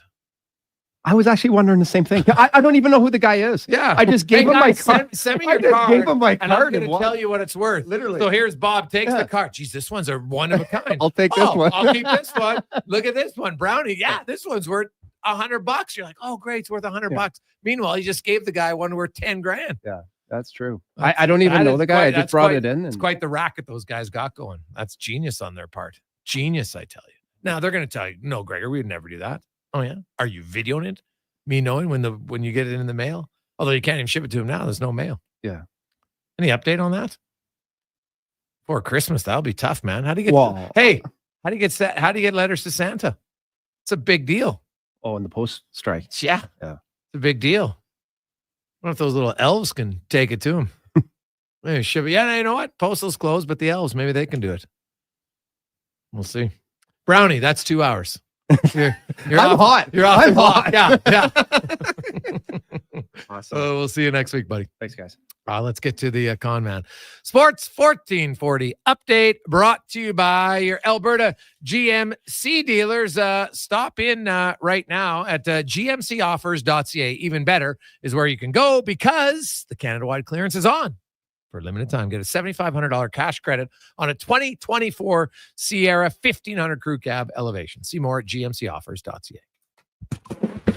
This is a Sports 1440 update. Busy night on the ice in the NHL. Getting going shortly here. You got the Avs and the Lightning. Panthers host the Caps. Preds take on the Devils. Blues in New York taking on the Rangers. Flyers welcome the Golden Knights to the Wells Fargo Center. The Stars are in Carolina. Sens taking on the Flames. Red Wings Islanders. Wild host the Jets. Kraken in Anaheim. And the Sharks hosting the LA Kings. Off the ice, the Pittsburgh Penguins acquiring forward Philip Tomasino from the Nashville Predators in exchange for a 4th-round pick in 2027. Week 12 NFL wraps up tonight as the 7-4 Ravens head to Inglewood to take on the 7-3 LA Chargers. Kickoff set for 6:15 there in the association. You got the Raptors traveling to Detroit, taking on the Pistons. That one gets going in about 3 minutes. Also, Hornets host the Magic. Pelicans in Indiana. Hawks host the Mavericks. Clippers taking on the Celtics, who will have Kristaps Porzingis in the lineup for the first time this season. Trailblazers in Memphis. Nuggets host the Knicks. Nets in the Bay taking on the Warriors, and the Kings up against the Thunder. Coming up in hour 4 of the Jason Gregor Show, we will be joined by Mark Spector of Rogers Sportsnet and Kevin Woodley from In Goal Magazine. I'm Connor Halley. This has been a Sports 1440 update. Sports 1440 in West Edmonton Mall and Wetaskiwin. CKJR is a Stingray radio station. Download the free radio player app and listen wherever you go. We all live in Canada, right? And we all know it gets cold, right? And every second that ticks by, it gets colder and colder. Well, GS Construction is prepared for that. GS Construction is the group that makes sure all those underground pipes that lead to and away from your home stay flowing. Because pipes freeze. You don't want that. So GS Construction has been hard at work as winter approaches, preparing our underground systems to run smoothly. To find out more, visit gsconstruction.ca. Hockey is back, and Play Alberta, Alberta's #1 sportsbook and official partner of the Edmonton Oilers, has you covered with bigger offers, boosted odds, live betting, player props, and more. New to Play Alberta, new players now receive $200 in free bets just for signing up. You already play? Get a $10 free bet for every $100 you bet every week all season long. Visit playalberta.ca and make your picks today. Bonus terms and conditions apply. It's Black Friday at the Brick. Doors open at 7 a.m. and the first 10 customers in line will receive a $50 credit to use towards any purchase. Plus, incredible door crasher specials until 9 a.m. like free local delivery on purchases over $499. Friday only. Save 65% off sofas when you buy the matching Love Seater chair. Plus, buy any TV or appliance and get a $50 credit on furniture, decor, and mattresses. Some exclusions apply. See thebrick.com for details. The Brick, saving you more. Delicious news. The McDonald's meals you love are now $9.99 every day. Grab your faves like the Big Mac, 6-piece McNuggets, McChicken, or Filet-O-Fish with medium fries and a medium fountain drink for $9.99 each plus tax. At participating McDonald's restaurants in Edmonton, Alberta, and the surrounding area. Prices exclude delivery. Hair Aware with Dr. Vance Elliott. Hey, Dr. Vance, does a hair transplant have to look like a hair transplant? There's a guy at work, his is totally obvious. My goal is to give every one of my patients a full, natural-looking head of hair, so I stay up to date on the latest innovations. This is science, and more importantly, an art. I do things differently and move more hair than is normally done, resulting in a thicker look that is also more natural. Trust a world-renowned expert in hair restoration. Book an appointment at drvanceelliott.com today. It's the greatest time of the year to be a sports fan. A nonstop lineup of action 7 days a week. We've got the best seat in the house waiting for you right here. The Sports Bar at Century Casino Edmonton. Tons of screens, so you never miss a moment of the excitement. Plus daily food and drink features. And a top shelf menu of all your favorites from small bites to big bites. The biggest plays, the hardest hits. Cheer on your team this fall and join the fun. Every day is game day at Century Sports Bar and Lounge. Silent Rides is one of Alberta's premier bus charter companies with state-of-the-art motor coaches. We provide our customers with the safest and most reliable ground transportation. Our seatbelt-equipped buses have become the preferred carrier for many local sports teams, tours, corporate outings, and other various travel across Western Canada. For more information and to request a quote, contact Ted Nakamura at 780-940-0880 or visit silentrides.ca.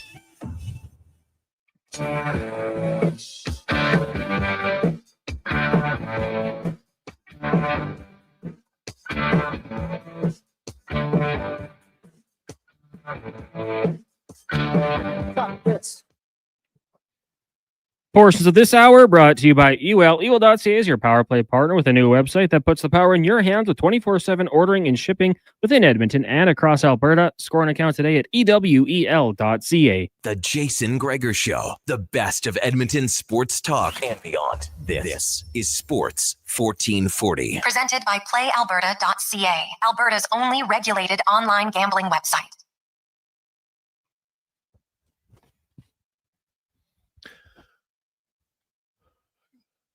For all the card aficionados, welcome back to the Gregor Show. It's called graded. So you get it officially graded, Cons. So not appraised, graded in the card world. So thank all you card collectors. So Brownie, that was the word he was looking for. Graded. Nice. Gregor, Halley with you. Monday afternoon. The Oilers would have got a very good grade in their victory over the New York Rangers on Saturday. You had a shorthanded goal. You had another good game for their penalty kill. Connor McDavid scored. Leon Draisaitl scored. You get a nice goal from Evan Bouchard. Janmark, another nice play. Podkolzin, his first goal as an Oiler, first goal of the season, first goal since March of 2023. Probably gets him going a little bit. And the former 10th overall draft pick, like you see his speed. Right? Like you can see why he was taken where he was, but not every first rounder is even, and not every top 10 first rounder is even. He's never going to score like Draisaitl, McDavid, Nugent Hopkins, etc. But he's a young player. Is there a chance this guy could be a 20-goal scorer? He did score 14 as a rookie. We'll see. But that one goal, I was watching practice today. He was flying. Now, he always works hard in practice, but you got a little extra pep in your step. It doesn't matter. You watch your kids that you coach. You have a kid that goes, and they only play one game a week sometimes, maybe two. So if all of a sudden you go 3-4 games, it's like they haven't scored forever. Well, they score a goal, and now they got a lot more life. It just doesn't matter. And it's so it's great. And we'll see how it carries over for Podkolzin moving forward. His teammates really like him. He does a lot of the little things that matter. He's a guy who's good at retrieving pucks, which is important because then that means you can get it back to Draisaitl when he has the puck on his stick. He's pretty dangerous. 833-401-1440, 833-401-1440. Cons Jan also texted in a 10-gram gold bar is $1,279.99. A 50-gram gold bar is $62.99.99. So if I do the math quickly, $1,280 times 5, that's about 64. So you save $100 if you get the 50 gram instead of the 10 gram at Costco. Good investment, I think. Mm-hmm. So there you go. I don't watch the gold very often, is going up or down, but it seemingly is one that seems to be a pretty good long-term investment. So there you go, Cons. There's your gift for young Benjamin. Just first Christmas present. Just set the bar high. Guess what? We're going to get you a $6,300 first Christmas present. It's a gold brick every year. Yeah, maybe just tell your grandpa, hey, what does Benjamin need? Well, I was looking up this gold bar. Here you go. Just send it to him. Just nothing else. Just send him the gold bar at Costco. I think coins, and then like the dream is to have like this Scrooge McDuck or whatever. Oh, yeah. Just a room full of gold. Dive into. Yeah. Well, 1 ounce gold coin is $3,910 according to Jana. Jana's really into the gold. I like it, Jana. Thank you very much. Let's get to the spec report now, brought to you by GS Construction. Hey, GS is an underground infrastructure. They're the gold standard of underground infrastructure at GSConstruction.com. As we welcome in Mark Spector as the Oilers convincing victory on home ice against the New York Rangers. Kind of a role reversal of the Thursday game where Edmonton looked like the quicker team. New York maybe a little bit fatigued. Kind of a role reversal of Minnesota and Edmonton. And, Spec, the Podkolzin goal is huge, I think, for this team and specifically for him because I mentioned in the first quarter of the season, Hyman, Nugent-Hopkins, Podkolzin and Arvidsson combined for 9 goals. I'm going to say in the next quarter of the season, they will score more than 9 goals. Well, they better. Mm-hmm. Your whole top 6 wingers, and really there's 5 of them when you include Podkolzin. I go with Hyman and Nugent-Hopkins and Arvidsson and Skinner and Podkolzin. There's 5 guys, and they've got, 9 goals? Well, so, if you include Skinner, it's 13 because he actually has 4. He's the one guy who did actually produce a little bit. Well, 4. So an annual 30-goal scorer is on pace for 16. Yeah. Okay. That's not great. Don't get me wrong. They didn't pay him $3 million to score 16 goals, pal. Yeah. So everybody is cold. Like Nugent-Hopkins and Draisaitl, thank goodness for the Oilers that they're as awesome as they always are. You mean McDavid and Draisaitl, not Nuge. Sorry, what did I say? Yeah, I meant to say McDavid and Draisaitl. They've carried this team offensively with zero help from their flanks. So yeah, you think it would get better. The analytics say it should get better. Everything we look at says it'll get better. It better get better because 9 goals out of that group or 13, whatever the number is, it's sadly not enough, my friend. No, not remotely good enough, and so they'll need to be better. No question. They were. Darnell Nurse comes back in the lineup, Spec, and he picked up right where he left off before. He has been playing great here for last month. Yeah, and I see a little bit. You tell me what you think, Jay. I see a little bit different Darnell here. For the folks out there, like when we're in the dressing room, Darnell's always been a little closed off. He's always been a little defensive, and he's always been a little like he knows that everyone out there makes too much money, and he always is a little. What would I say, Jay? When you interview him, and he's never been. Anyway, what I'm trying to say is this season, all of a sudden, I think he's opening up, and he looks like he's having more fun, and he's having a laugh with us guys in the room once in a while, and he seems on the ice like he's having more fun. He was tapping his head. I don't know what that meant after that goal, but he was having some fun with his teammates, and he seems like a looser cat this year. What do you think?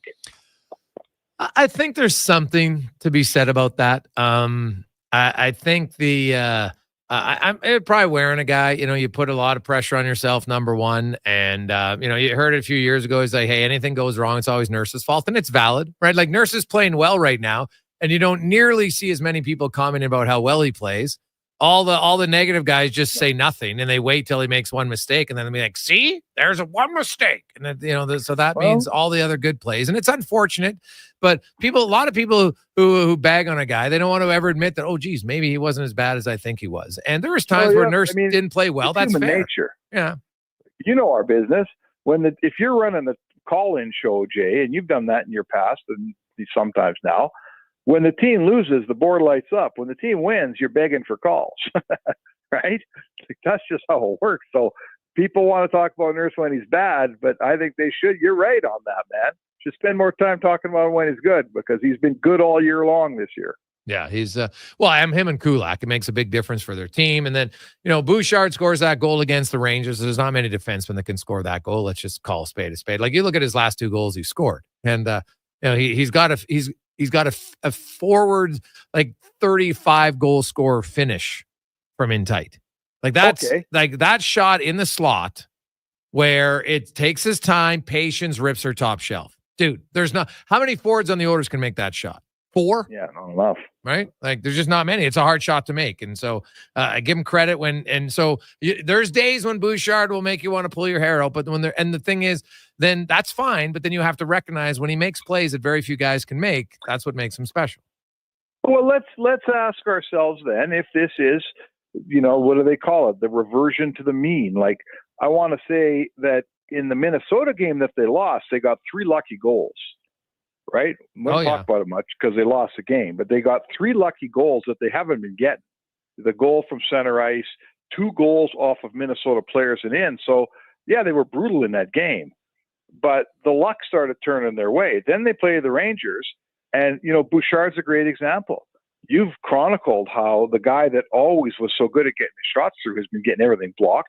And I've always thought of Bouchard, the thing that makes him different is he shoots that puck to within like 3 inches of a post or a crossbar. He doesn't waste shots on the crest. He's a guy that's always been, the puck is close to the iron when he shoots it. But it hasn't been that way for 20 games. And there was that shot, top shelf, just under the bar, perfect shot. To me, that's the Bouchard we saw for the half a season last year. That's the Bouchard we've been waiting for. Maybe the worm's turning on this team a little bit. Jay, what about that? Well, it'd be a long time coming for their offense, no question. I would need to see it for more than one game. I remember they lit up 7 here a few weeks ago, and everybody thought, okay, now the offense has arrived, and then it kind of went back in hibernation a little bit again. So we'll see. But you're right. Like, the goals they scored against the Rangers weren't lucky goals, right? Darnell Nurse, nice shot. Bouchard, nice shot. Great give and go, McDavid and Draisaitl. When McDavid on the other play outweights a goalie, perfect play. Podkolzin rips it right under the bar. Like, they didn't get any lucky goals. And so maybe that does change it for them, because they'll need guys scoring, Spec, because we got more news today. The Arvidsson injury, whatever it is, it's clearly, Spec, it's the most important injury in the history of injuries, because you can't even get a sniff of what it is. But so he's out another week, according to Chris Knobloch. Doesn't expect Hyman or Arvidsson to play on the weekend, although he did say he expected them to travel. And so they play Friday, Saturday, then they'll have Sunday, Monday before they play Vegas on Tuesday. And so if they're traveling, there's 2 things. That either means at least they're going to get close enough to skate, because there's 0 chance they'll travel if they don't skate. They never travel guys who aren't practicing. So if Arvidsson and Hyman jump on the plane on Thursday, it means they're at least getting close to practicing. Because right now, I haven't even seen Arvidsson since he got hurt. I haven't seen Hyman either. No. Yeah, well, Hyman's been less term, but you know what I mean? Like, I haven't even seen Arvidsson even skate. Like, Darnell Nurse got hit. He was back on the ice when they got back. He skated Thursday. He skated Friday. He played Saturday. We haven't even seen Arvidsson. So you don't see Arvidsson. He's not on the ice with the team even on Thursday, which would be the first day. There's no chance they're playing those first 2 games, right? Even if he's on the ice Thursday, according to the coach. So they're still a little ways away, which is not ideal for the Oilers. No, absolutely not ideal. Are you kidding me? Like, those are, 2 top 6 wingers, so yes, this is not how you want it to go here. And again, longer injuries and older guys. Like, one thing that I've always said about old teams is they get hurt more than young teams. And this is an old team. And those 2 guys are Hyman's 31, and I do believe that Arvidsson is 32, if I'm not mistaken. And Arvidsson's already in the point of his career where he's been hurt a lot. Yeah. So, I remember talking to Ekholm when they signed him, and he said, this guy's awesome. He's great. He's going to help us as long as he stays healthy. And Ekholm's one of his closest buddies. So everyone knows the book on Arvidsson. He's starting to get hurt here a lot. And I hope for Hyman's sake, Hyman, I'm knocking wood as I said, he's been a healthy player. He doesn't have a history of injury. He plays hurt. Like, there's nothing wrong with Zach Hyman here. but all of a sudden he's out for a while, and you hope that this is a one-off, Jay, and not a sign of, here we go with a team that's getting old, right? Yeah, it's a fair point to make, right? You guys, some players just, I don't even know if they're just more susceptible to injury for whatever reason. It's in their DNA, right? Some guys can be a little bit more stretchy, right? You get twisted up and that guy skates away and then the other guy's out 3 weeks, right? So it's different for each player, but you're right in Arvidsson's case. And so that's not ideal. The Pod Coles and even getting Kapanen off waiver spec. I didn't mind his game. He's actually, his first period and a half against Minnesota, I was like, oof. But he got better in the third period, and I thought we saw more bursts of his speed. On the one McDavid goal, his speed definitely played a part in it for sure. And, that might be a little bit of a saving grace here that, at least they were able to claim a guy for nothing. It's $1 million player, and, the cap hit definitely works. And when all their guys are back spec, there'll be some interesting decisions that the coaching staff has to make as far as who's in and who plays where. But that might be 4 months until that happens. Yeah, that's right. Exactly. It's not going to happen all at once because that the minute the other guys get back, someone's going to get hurt. Kane's on his way back at some point. That's the big addition that really is going to make this team better. Yeah. So it would be awesome for the Oil if sometime in, let's say, February, they had every player available and they had to start making some decisions. But, let's deal with that if that actually happens.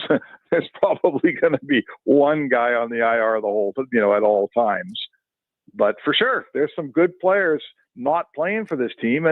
And how would I say? Everyone loved their game on Saturday. They look like the Oilers. And when they play like that, man, we're not talking about how they're slow. We're not talking about all the speed they lost. They moved the puck. They were a really good team. They got to do it not just 2 nights in a row. They got to do it 3 nights out of 4. And then they got to do it 3 nights out of 4 again and again and again. Up and down this year. One night's awesome, Jay. I got to see this 3 nights out of 4 before I'm going to believe it. Mark Spector joins us. Spec, there's been some rumblings. We got Kevin Woodley coming up right away. Good. I don't believe, John Gibson makes 0 sense to me. I haven't talked to Kevin about it. I've looked up my own numbers. He obviously has some more in-depth ones, but John Gibson for me makes 0 sense for the Edmonton Oilers for a variety of reasons, cap hit, everything else.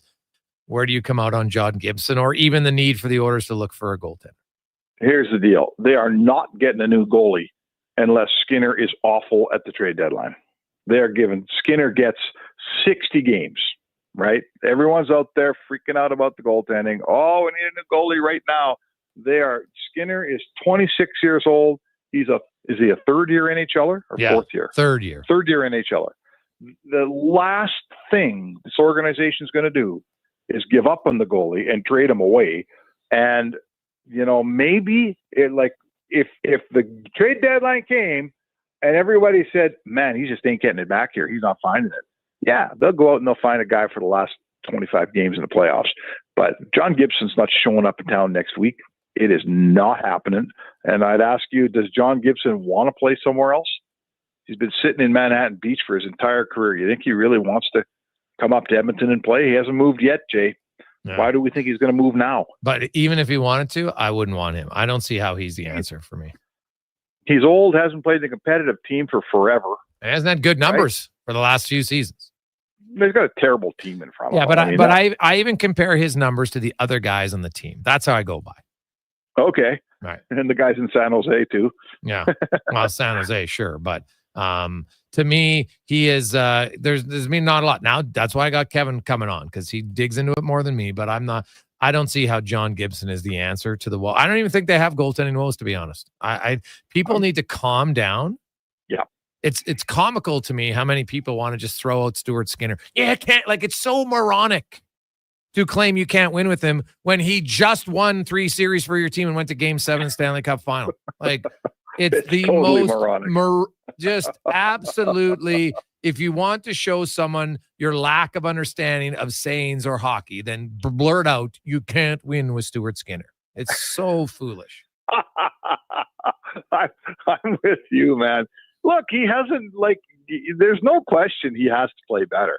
And there's no doubt he's let in some stinky goals, for sure, and there's no question that like, let's say he's playing about as well as Ryan Nugent-Hopkins is playing. Well, he's playing better. But the point is, you can live with Ryan Nugent-Hopkins not helping you. If Stu Skinner's playing at that level, it kills you because he's your goalie. So I understand all that. But no, you can win with Stuart Skinner. They're going to try to win with Stuart Skinner. He's the goalie of this. They haven't had a young goalie that's been good around here for a million years. He's the guy. Some people might want to give up on him. Go ahead. The Oilers aren't giving up on him. It's not happening. Makes no sense to do it. None. Yep. I'm with you, buddy. All right. Spec. We shouldn't agree so much, Jay. Well, you're getting smarter, so that's great. There you go, buddy. There you go. We'll chat with you tomorrow. All right. It's Mark Spector. Oh, as you get older, you get smarter, right? You got really older this weekend. When we come back, Woodley will join us. He'll give us the numbers on Gibson. Maybe I'm wrong. We'll see. We'll also talk about a few other things. Reads on the rush. How can you get better at that? That and more on the Jason Gregor Show on Sports 1440, Oilers Nation, YouTube, and Facebook. Ain't it beautiful? What does excellence mean to you, and how does it impact your decisions? Friends, it's Carrie Dahl, and I know that at Volvo Cars Edmonton, excellence isn't an option, it's their everything. From customer satisfaction in sales, service, inventory, and retention, they excel in all. Congratulations, Volvo Cars Edmonton, Canada's only 12-time Volvo Excellence Award winners. Volvo of Edmonton. For years now, we've been warning Edmontonians on the hazards of our stormwater facilities. While they may appear to look like still ponds, there is moving water beneath the surface, which makes the ice dangerously.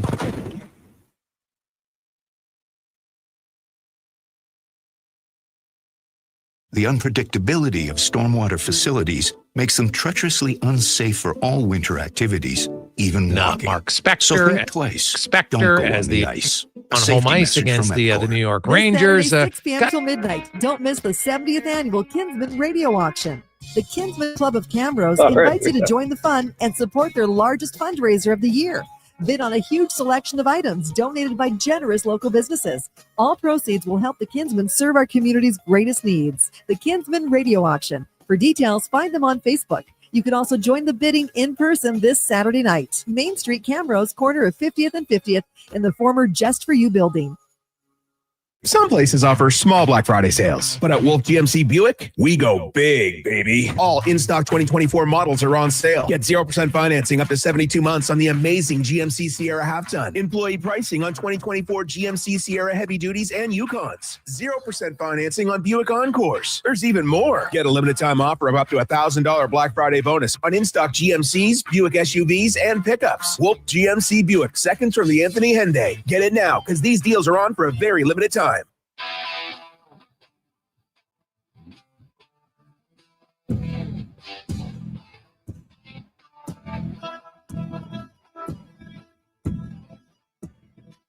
'Portions of this hour brought to you by your Alberta GMC dealers. The Canada-wide clearance is on now at GMC. Get a $7,500 cash credit on a 2024 Sierra 1500 Crew Cab Elevation. See more at gmcoffers.ca. The Jason Gregor Show, the best of Edmonton sports talk and beyond. This is Sports 1440. Presented by PlayAlberta.ca, Alberta's only regulated online gambling website.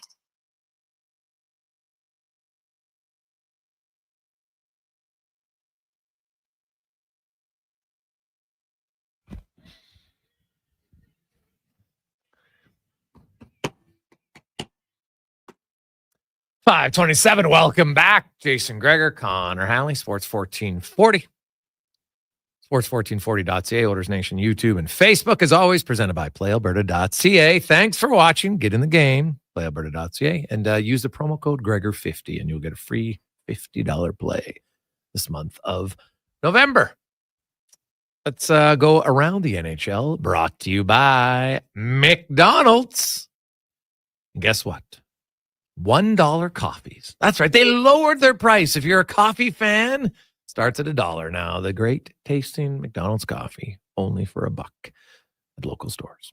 As we welcome in from In Goal Magazine and NHL.com, Kevin Woodley joins us once again. Woodley, how you doing, my man?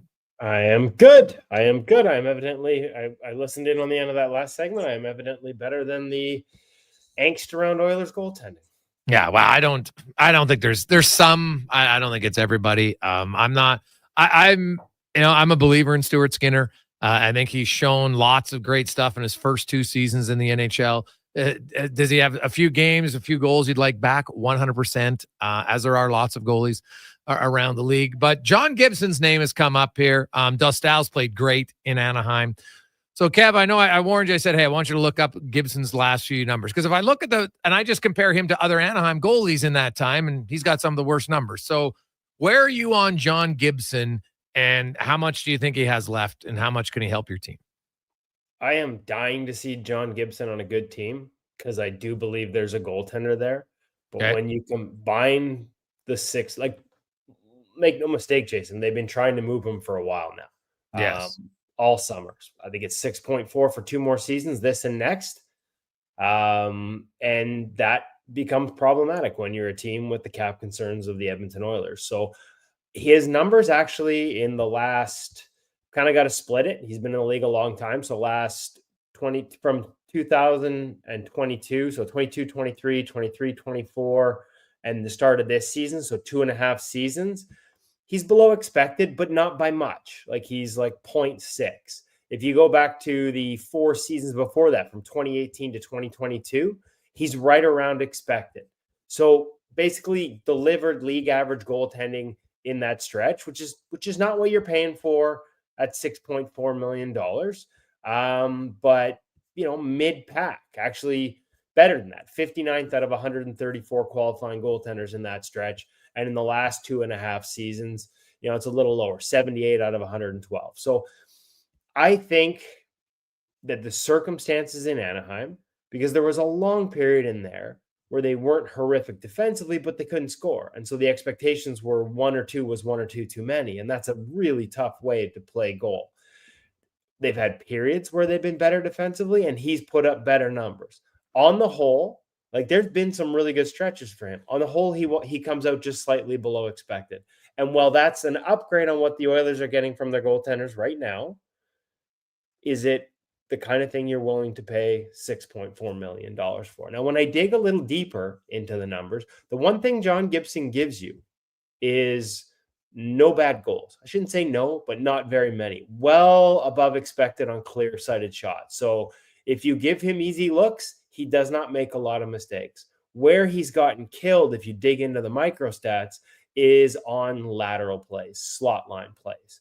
Oilers are 11th in the league in terms of giving those up, so he obviously wouldn't be nearly as exposed on the east-west stuff in Edmonton as he has been in Anaheim, but it's been the thing that's killed him the most. And the part that really gets him is slot line plays below the hash mark. So everything, what we call low slot line plays, everything being funneled towards the net down low.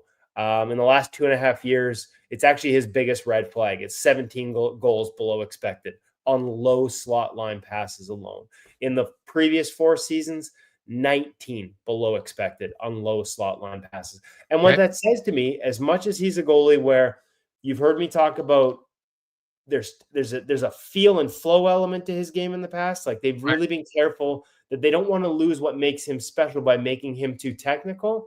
When I look at those numbers, I would argue maybe a little bit of stuff on post play, you might be able to clean that up by adding some technique on post. The question is, at this stage of his career, is he looking to reinvent the wheel? So based on what he is right now, I still think there's better available behind a good team, and the Oilers are obviously a good team, but there is a gamble there given the size of the payday that's required to acquire him.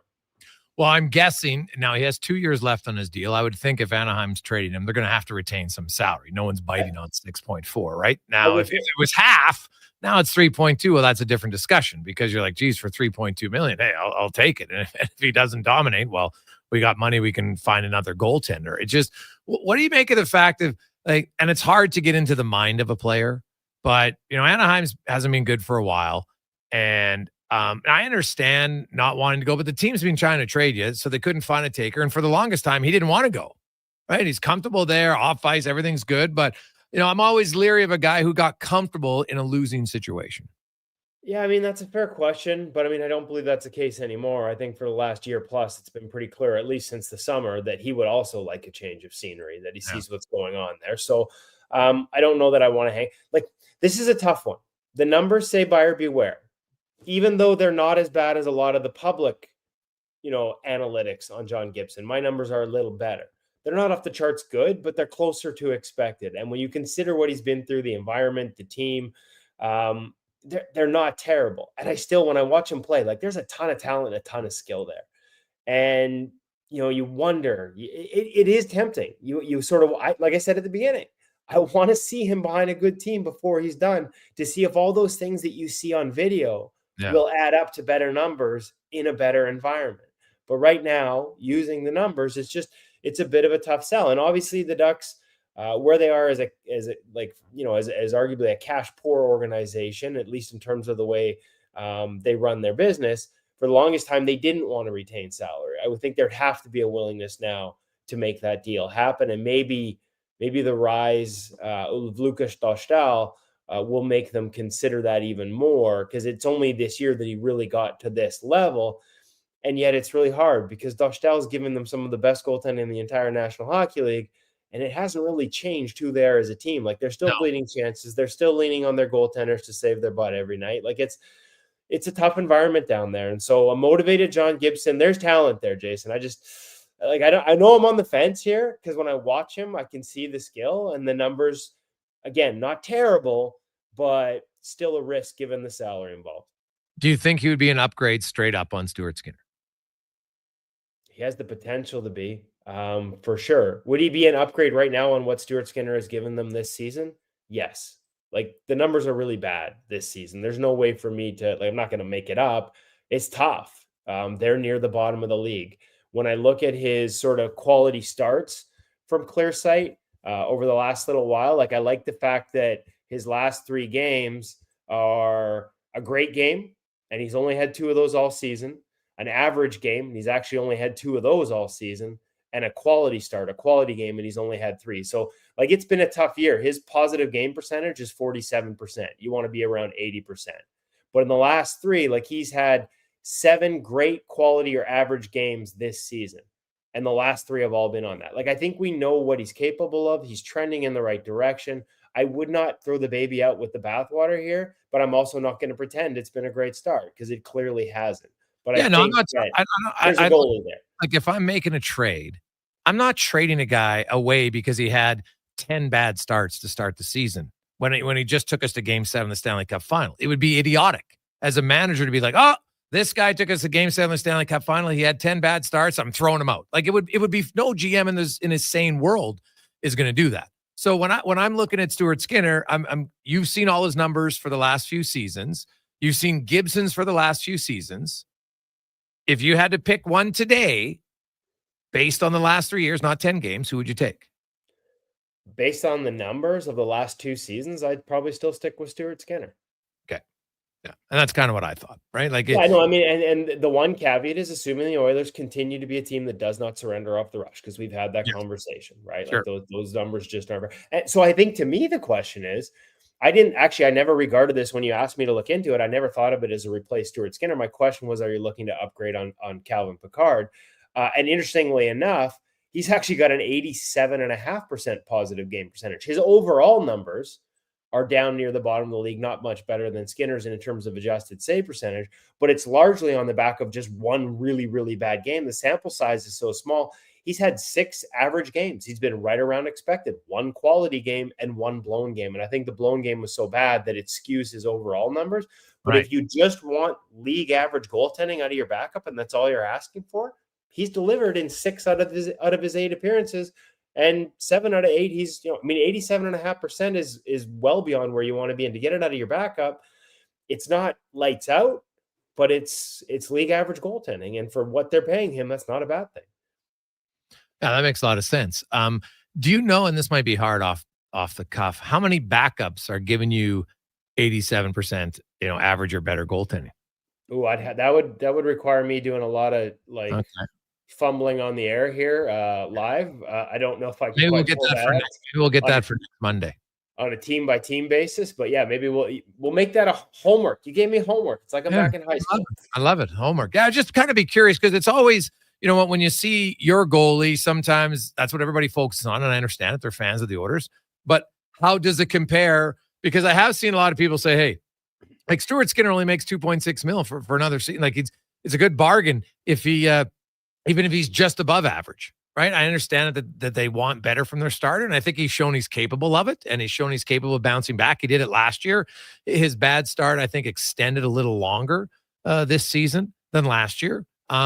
Just like the Oilers' lack of scoring is extended longer, their lack of power play successes has extended even longer than that, to be honest. So it is one where, and the most noticeable thing was, I know last year you had the numbers where off the rush Skinner struggled, but on in zone play he was top 5.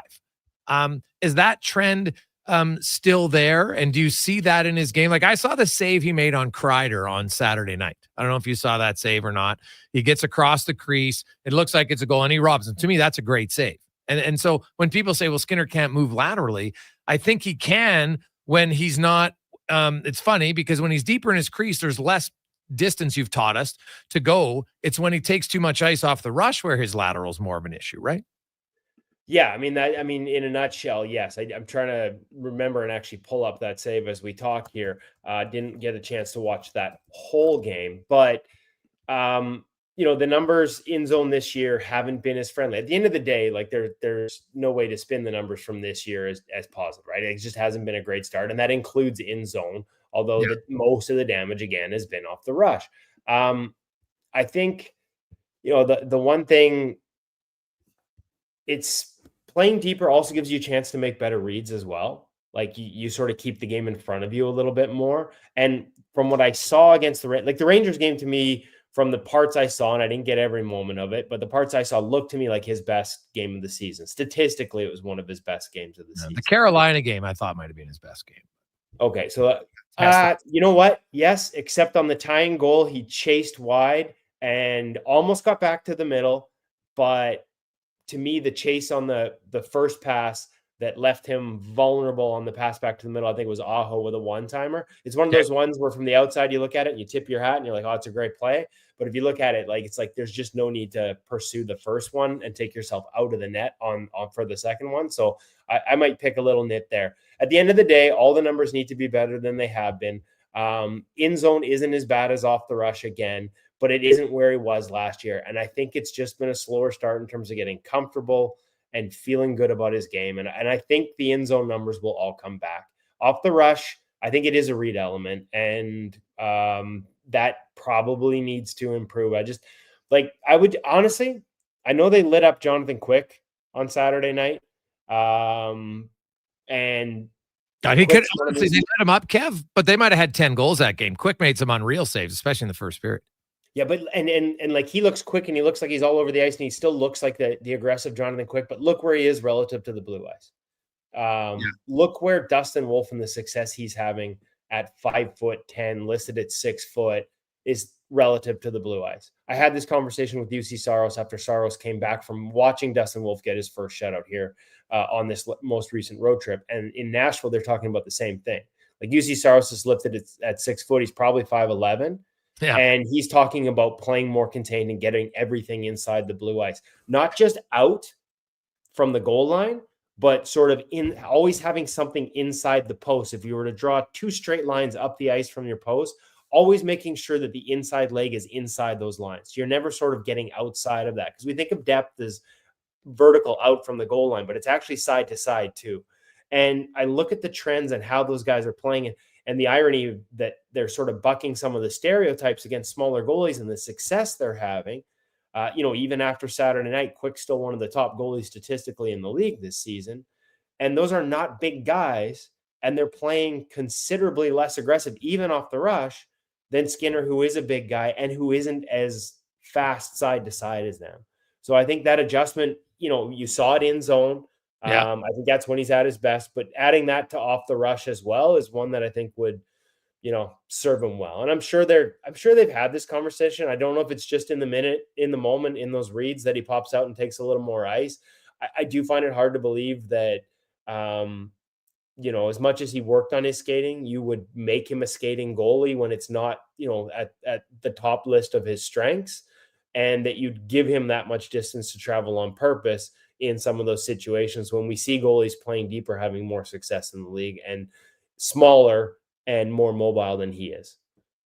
Lastly, Kev, the Carolina Hurricanes, Anderson's out 2 months. Kochetkov, that one behind the net replay, man, it looked like he was completely out. So I don't know if it's 2 weeks, 3 weeks, who knows how long he's out. But Spencer Martin and gang, how do you expect Carolina to get through this with their top 2 goalies out? Yeah, that's a tough one. Hopefully Kochetkov comes back relatively quick. He's got that tendency, and we talked about it when he came into town there, like the poke checks, like the aggressiveness, and he's outside his post, and he reach out with that poke check and takes the knee to the head. I can be honest with you, Jason. Like, I know Spencer Martin and know him well, and he's given them some good performances since he got there. But I don't even know who's next on the depth chart for them. Like, I don't know who the guy they're calling up to be for is, because their American Hockey League situation's been a little hit and miss in recent years. So I haven't even tracked who they've got coming. But I would think if Kochetkov's going to be out a while, they've got to start looking. We saw James Reimer get reclaimed by the Buffalo Sabres and have a really good start against San Jose the other night, his first start back with Buffalo. I don't know if there's anybody else sort of in that boat where a team might be looking to put a guy on waivers in the next little while. I think Demko's going to be back on this road trip in Vancouver, and that means that Artur Shilov goes to the minors probably when they get back from this 6-game trip, but he doesn't even require waivers, so that won't be an option.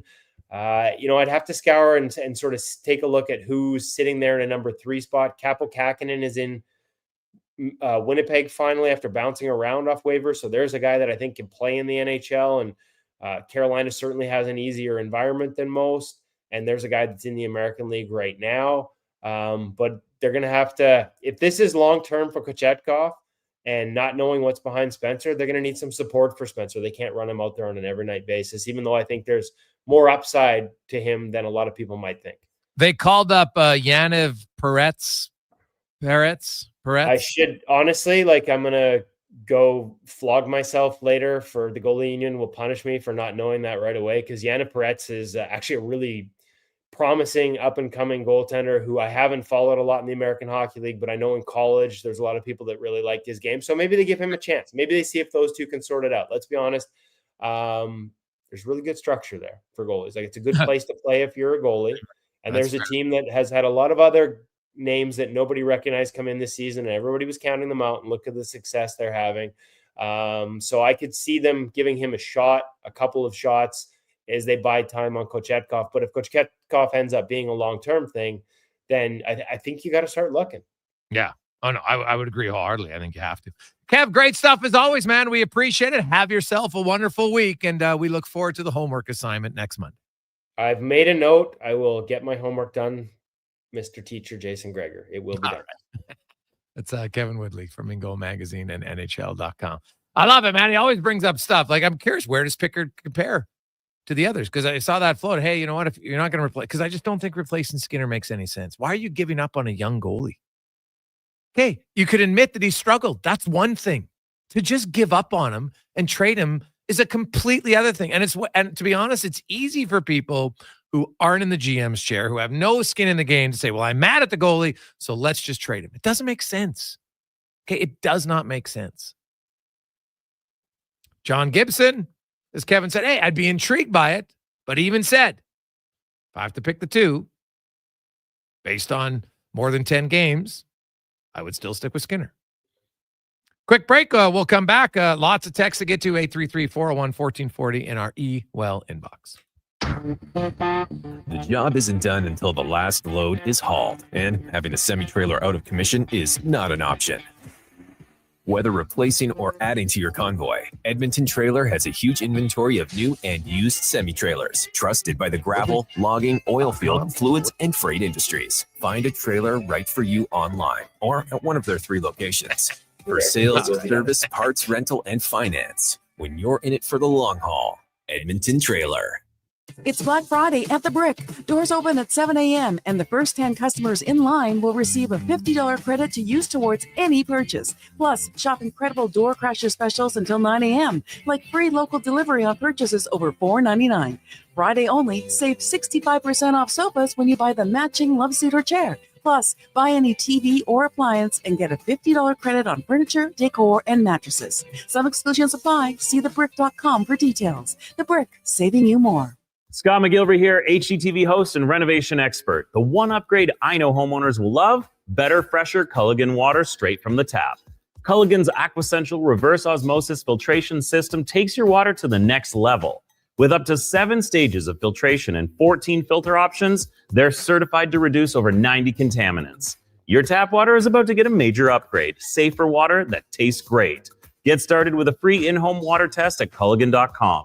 Culligan, water you love. The Canada-wide clearance is on at GMC. Get a $7,500 cash credit on 2024 Sierra 1500 Crew Cab elevation models. With Sierra's 13.4-inch diagonal premium GMC infotainment system with Google built-in compatibility. Available off-road package with hill descent control, plus an available 3-liter Duramax diesel engine. You can take the road less traveled and try new things, like fishing or whitewater rafting. I should have gone fishing. Ask your GMC dealer for details. Could your school, charity, or community group use financial support with a capital project? Maybe Vision Credit Union can lend a helping hand.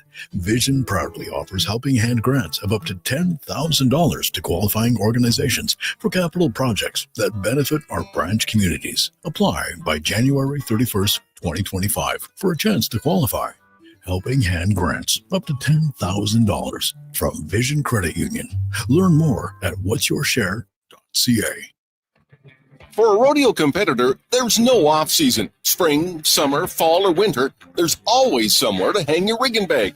So it makes sense to rely on a truck that also takes no days off. With best-in-class towing capability, the most rear seat legroom, and impressive fuel economy, the Ram 1500 appeals to everyone, from bulldoggers to barrel racers to bareback riders. Check out the great lineup of pickups at your Alberta Ram dealer today.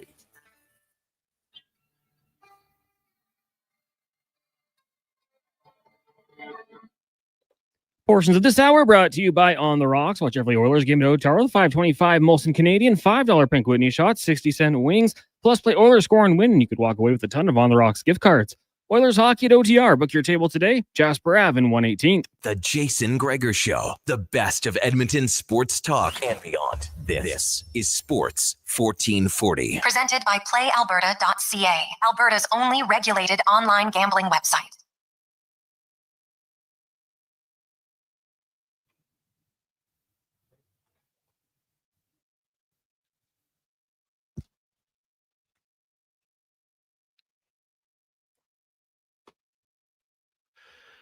$5.50, Sports 1440, Oilers Nation, YouTube, and Facebook. A lot of texts coming in. Hey, Gregor, get off the Skinner train. He's average at best. Never be a guy who can carry you 4 rounds, from Sean. Hey, Gregor, I love that you stand up for Stu Skinner. Way too many just want to throw him aside. I think he's fine. They've been yelling and screaming for a young goalie. They think a young goalie is just supposed to develop, and all he does is go on the escalator up. Give me a break. That comes in from Paul. So, yeah, different opinions, which is great. Some of you, the thing about why he couldn't go 4 rounds, they just lost in Game 7 of the Stanley Cup Final. That's 4. Like, you can't go farther than 4 rounds. And you're not always going to win. Stu Skinner, did he have a few tough games against Vancouver? Completely true. When he came back, did he play great? Yes. 2 things can happen. So people seem to focus on the first few games in Vancouver more than the last 15 games, where, by the way, in those 15 games, Stuart Skinner, exact same save percentage as Sergei Bobrovsky, lower goals against average. All that happens was that Bobrovsky actually faced a few more shots. Okay? Didn't play as much. Actually played a little bit more overtime, so that's why the goals against average for Skinner was lower. Like, he was fine. Two years ago, people said Bobrovsky is the worst contract in the NHL and you could never win with him. I think the minute you say you can never win with a player, is never is a long time. If you say, I think it's going to be challenging to win with him, okay, better. Don't say you can. Well, Stu Skinner will never be this. How do you know? The guy's only started his 3rd NHL season. He went to the Stanley Cup Final in his 2nd year. The guy never got a chance to kind of learn the NHL game as a backup, ever. He got thrust into it because the guy they signed stunk 2 years in a row. I think Stuart Skinner has done way more good than bad in his young career. And there's too many people that can't see it. They just get upset and yell and scream And then there'll be the same people that say, oh, the media runs players out of town. Meanwhile, I'm on my social media calling the guy horrible, terrible, sucks balls. Yeah, it's comical to me. You can dislike Skinner all you want. That's fine. It's great. But I would be cautious on the hyperbolic, over-the-top analysis of a guy because of a few tough games. His first 12 starts, 8 of them weren't very good. Totally fair. We'll see now. Now he's up to 7 out of 15 because his last 3 have been average to great. And that's what you want from your goalie. You're not going to be great every night. Just average to great. That's what he's been for 3. We'll see if he can go to 4. Let's get to the Con-Man Sports 1440 update brought to you by Legacy Heating and Cooling. Home with no payments, no interest for 1 year on your furnace. LegacyHeating.ca. This is a Sports 1440 update. Busy night on the ice in the NHL at after first period. Lightning on top of the Avalanche 4-1. Caps, Panthers, Preds, Devils, Rangers, Blues all tied at 1 apiece. The Flyers lead the Golden Knights 2-0, and the Stars have a 2-1 lead over the Hurricanes. Midway through the first in our nation's capital, Sens and Flames are scoreless. And out on the island, first the Islanders up on the Red Wings 1-0. Later tonight, Wild host the Jets, Kraken take on the Ducks, and it's the Kings in San Jose. In the NFL, Week 12 will wrap up as the LA Chargers hosting the Baltimore Ravens. Kickoff set for 6:15 in that one. And in the association right now, the Raptors, bit of a comeback here. They lead the Pistons 37-35 in the second quarter. Hornets up on the Magic 38-32, and the Pelicans trail the Pacers 52-37. Later tonight, Grizz host the Trailblazers, the Knicks in Denver, Warriors up against the Nets, and the Thunder in Sacramento. That's going to do it for us here on the Jason Gregor Show. Coming up next, we've got Fox Sports Radio, and we're back with live coverage tomorrow morning, 7 a.m. with the Kevin Carrius Show. I'm Connor Halley. This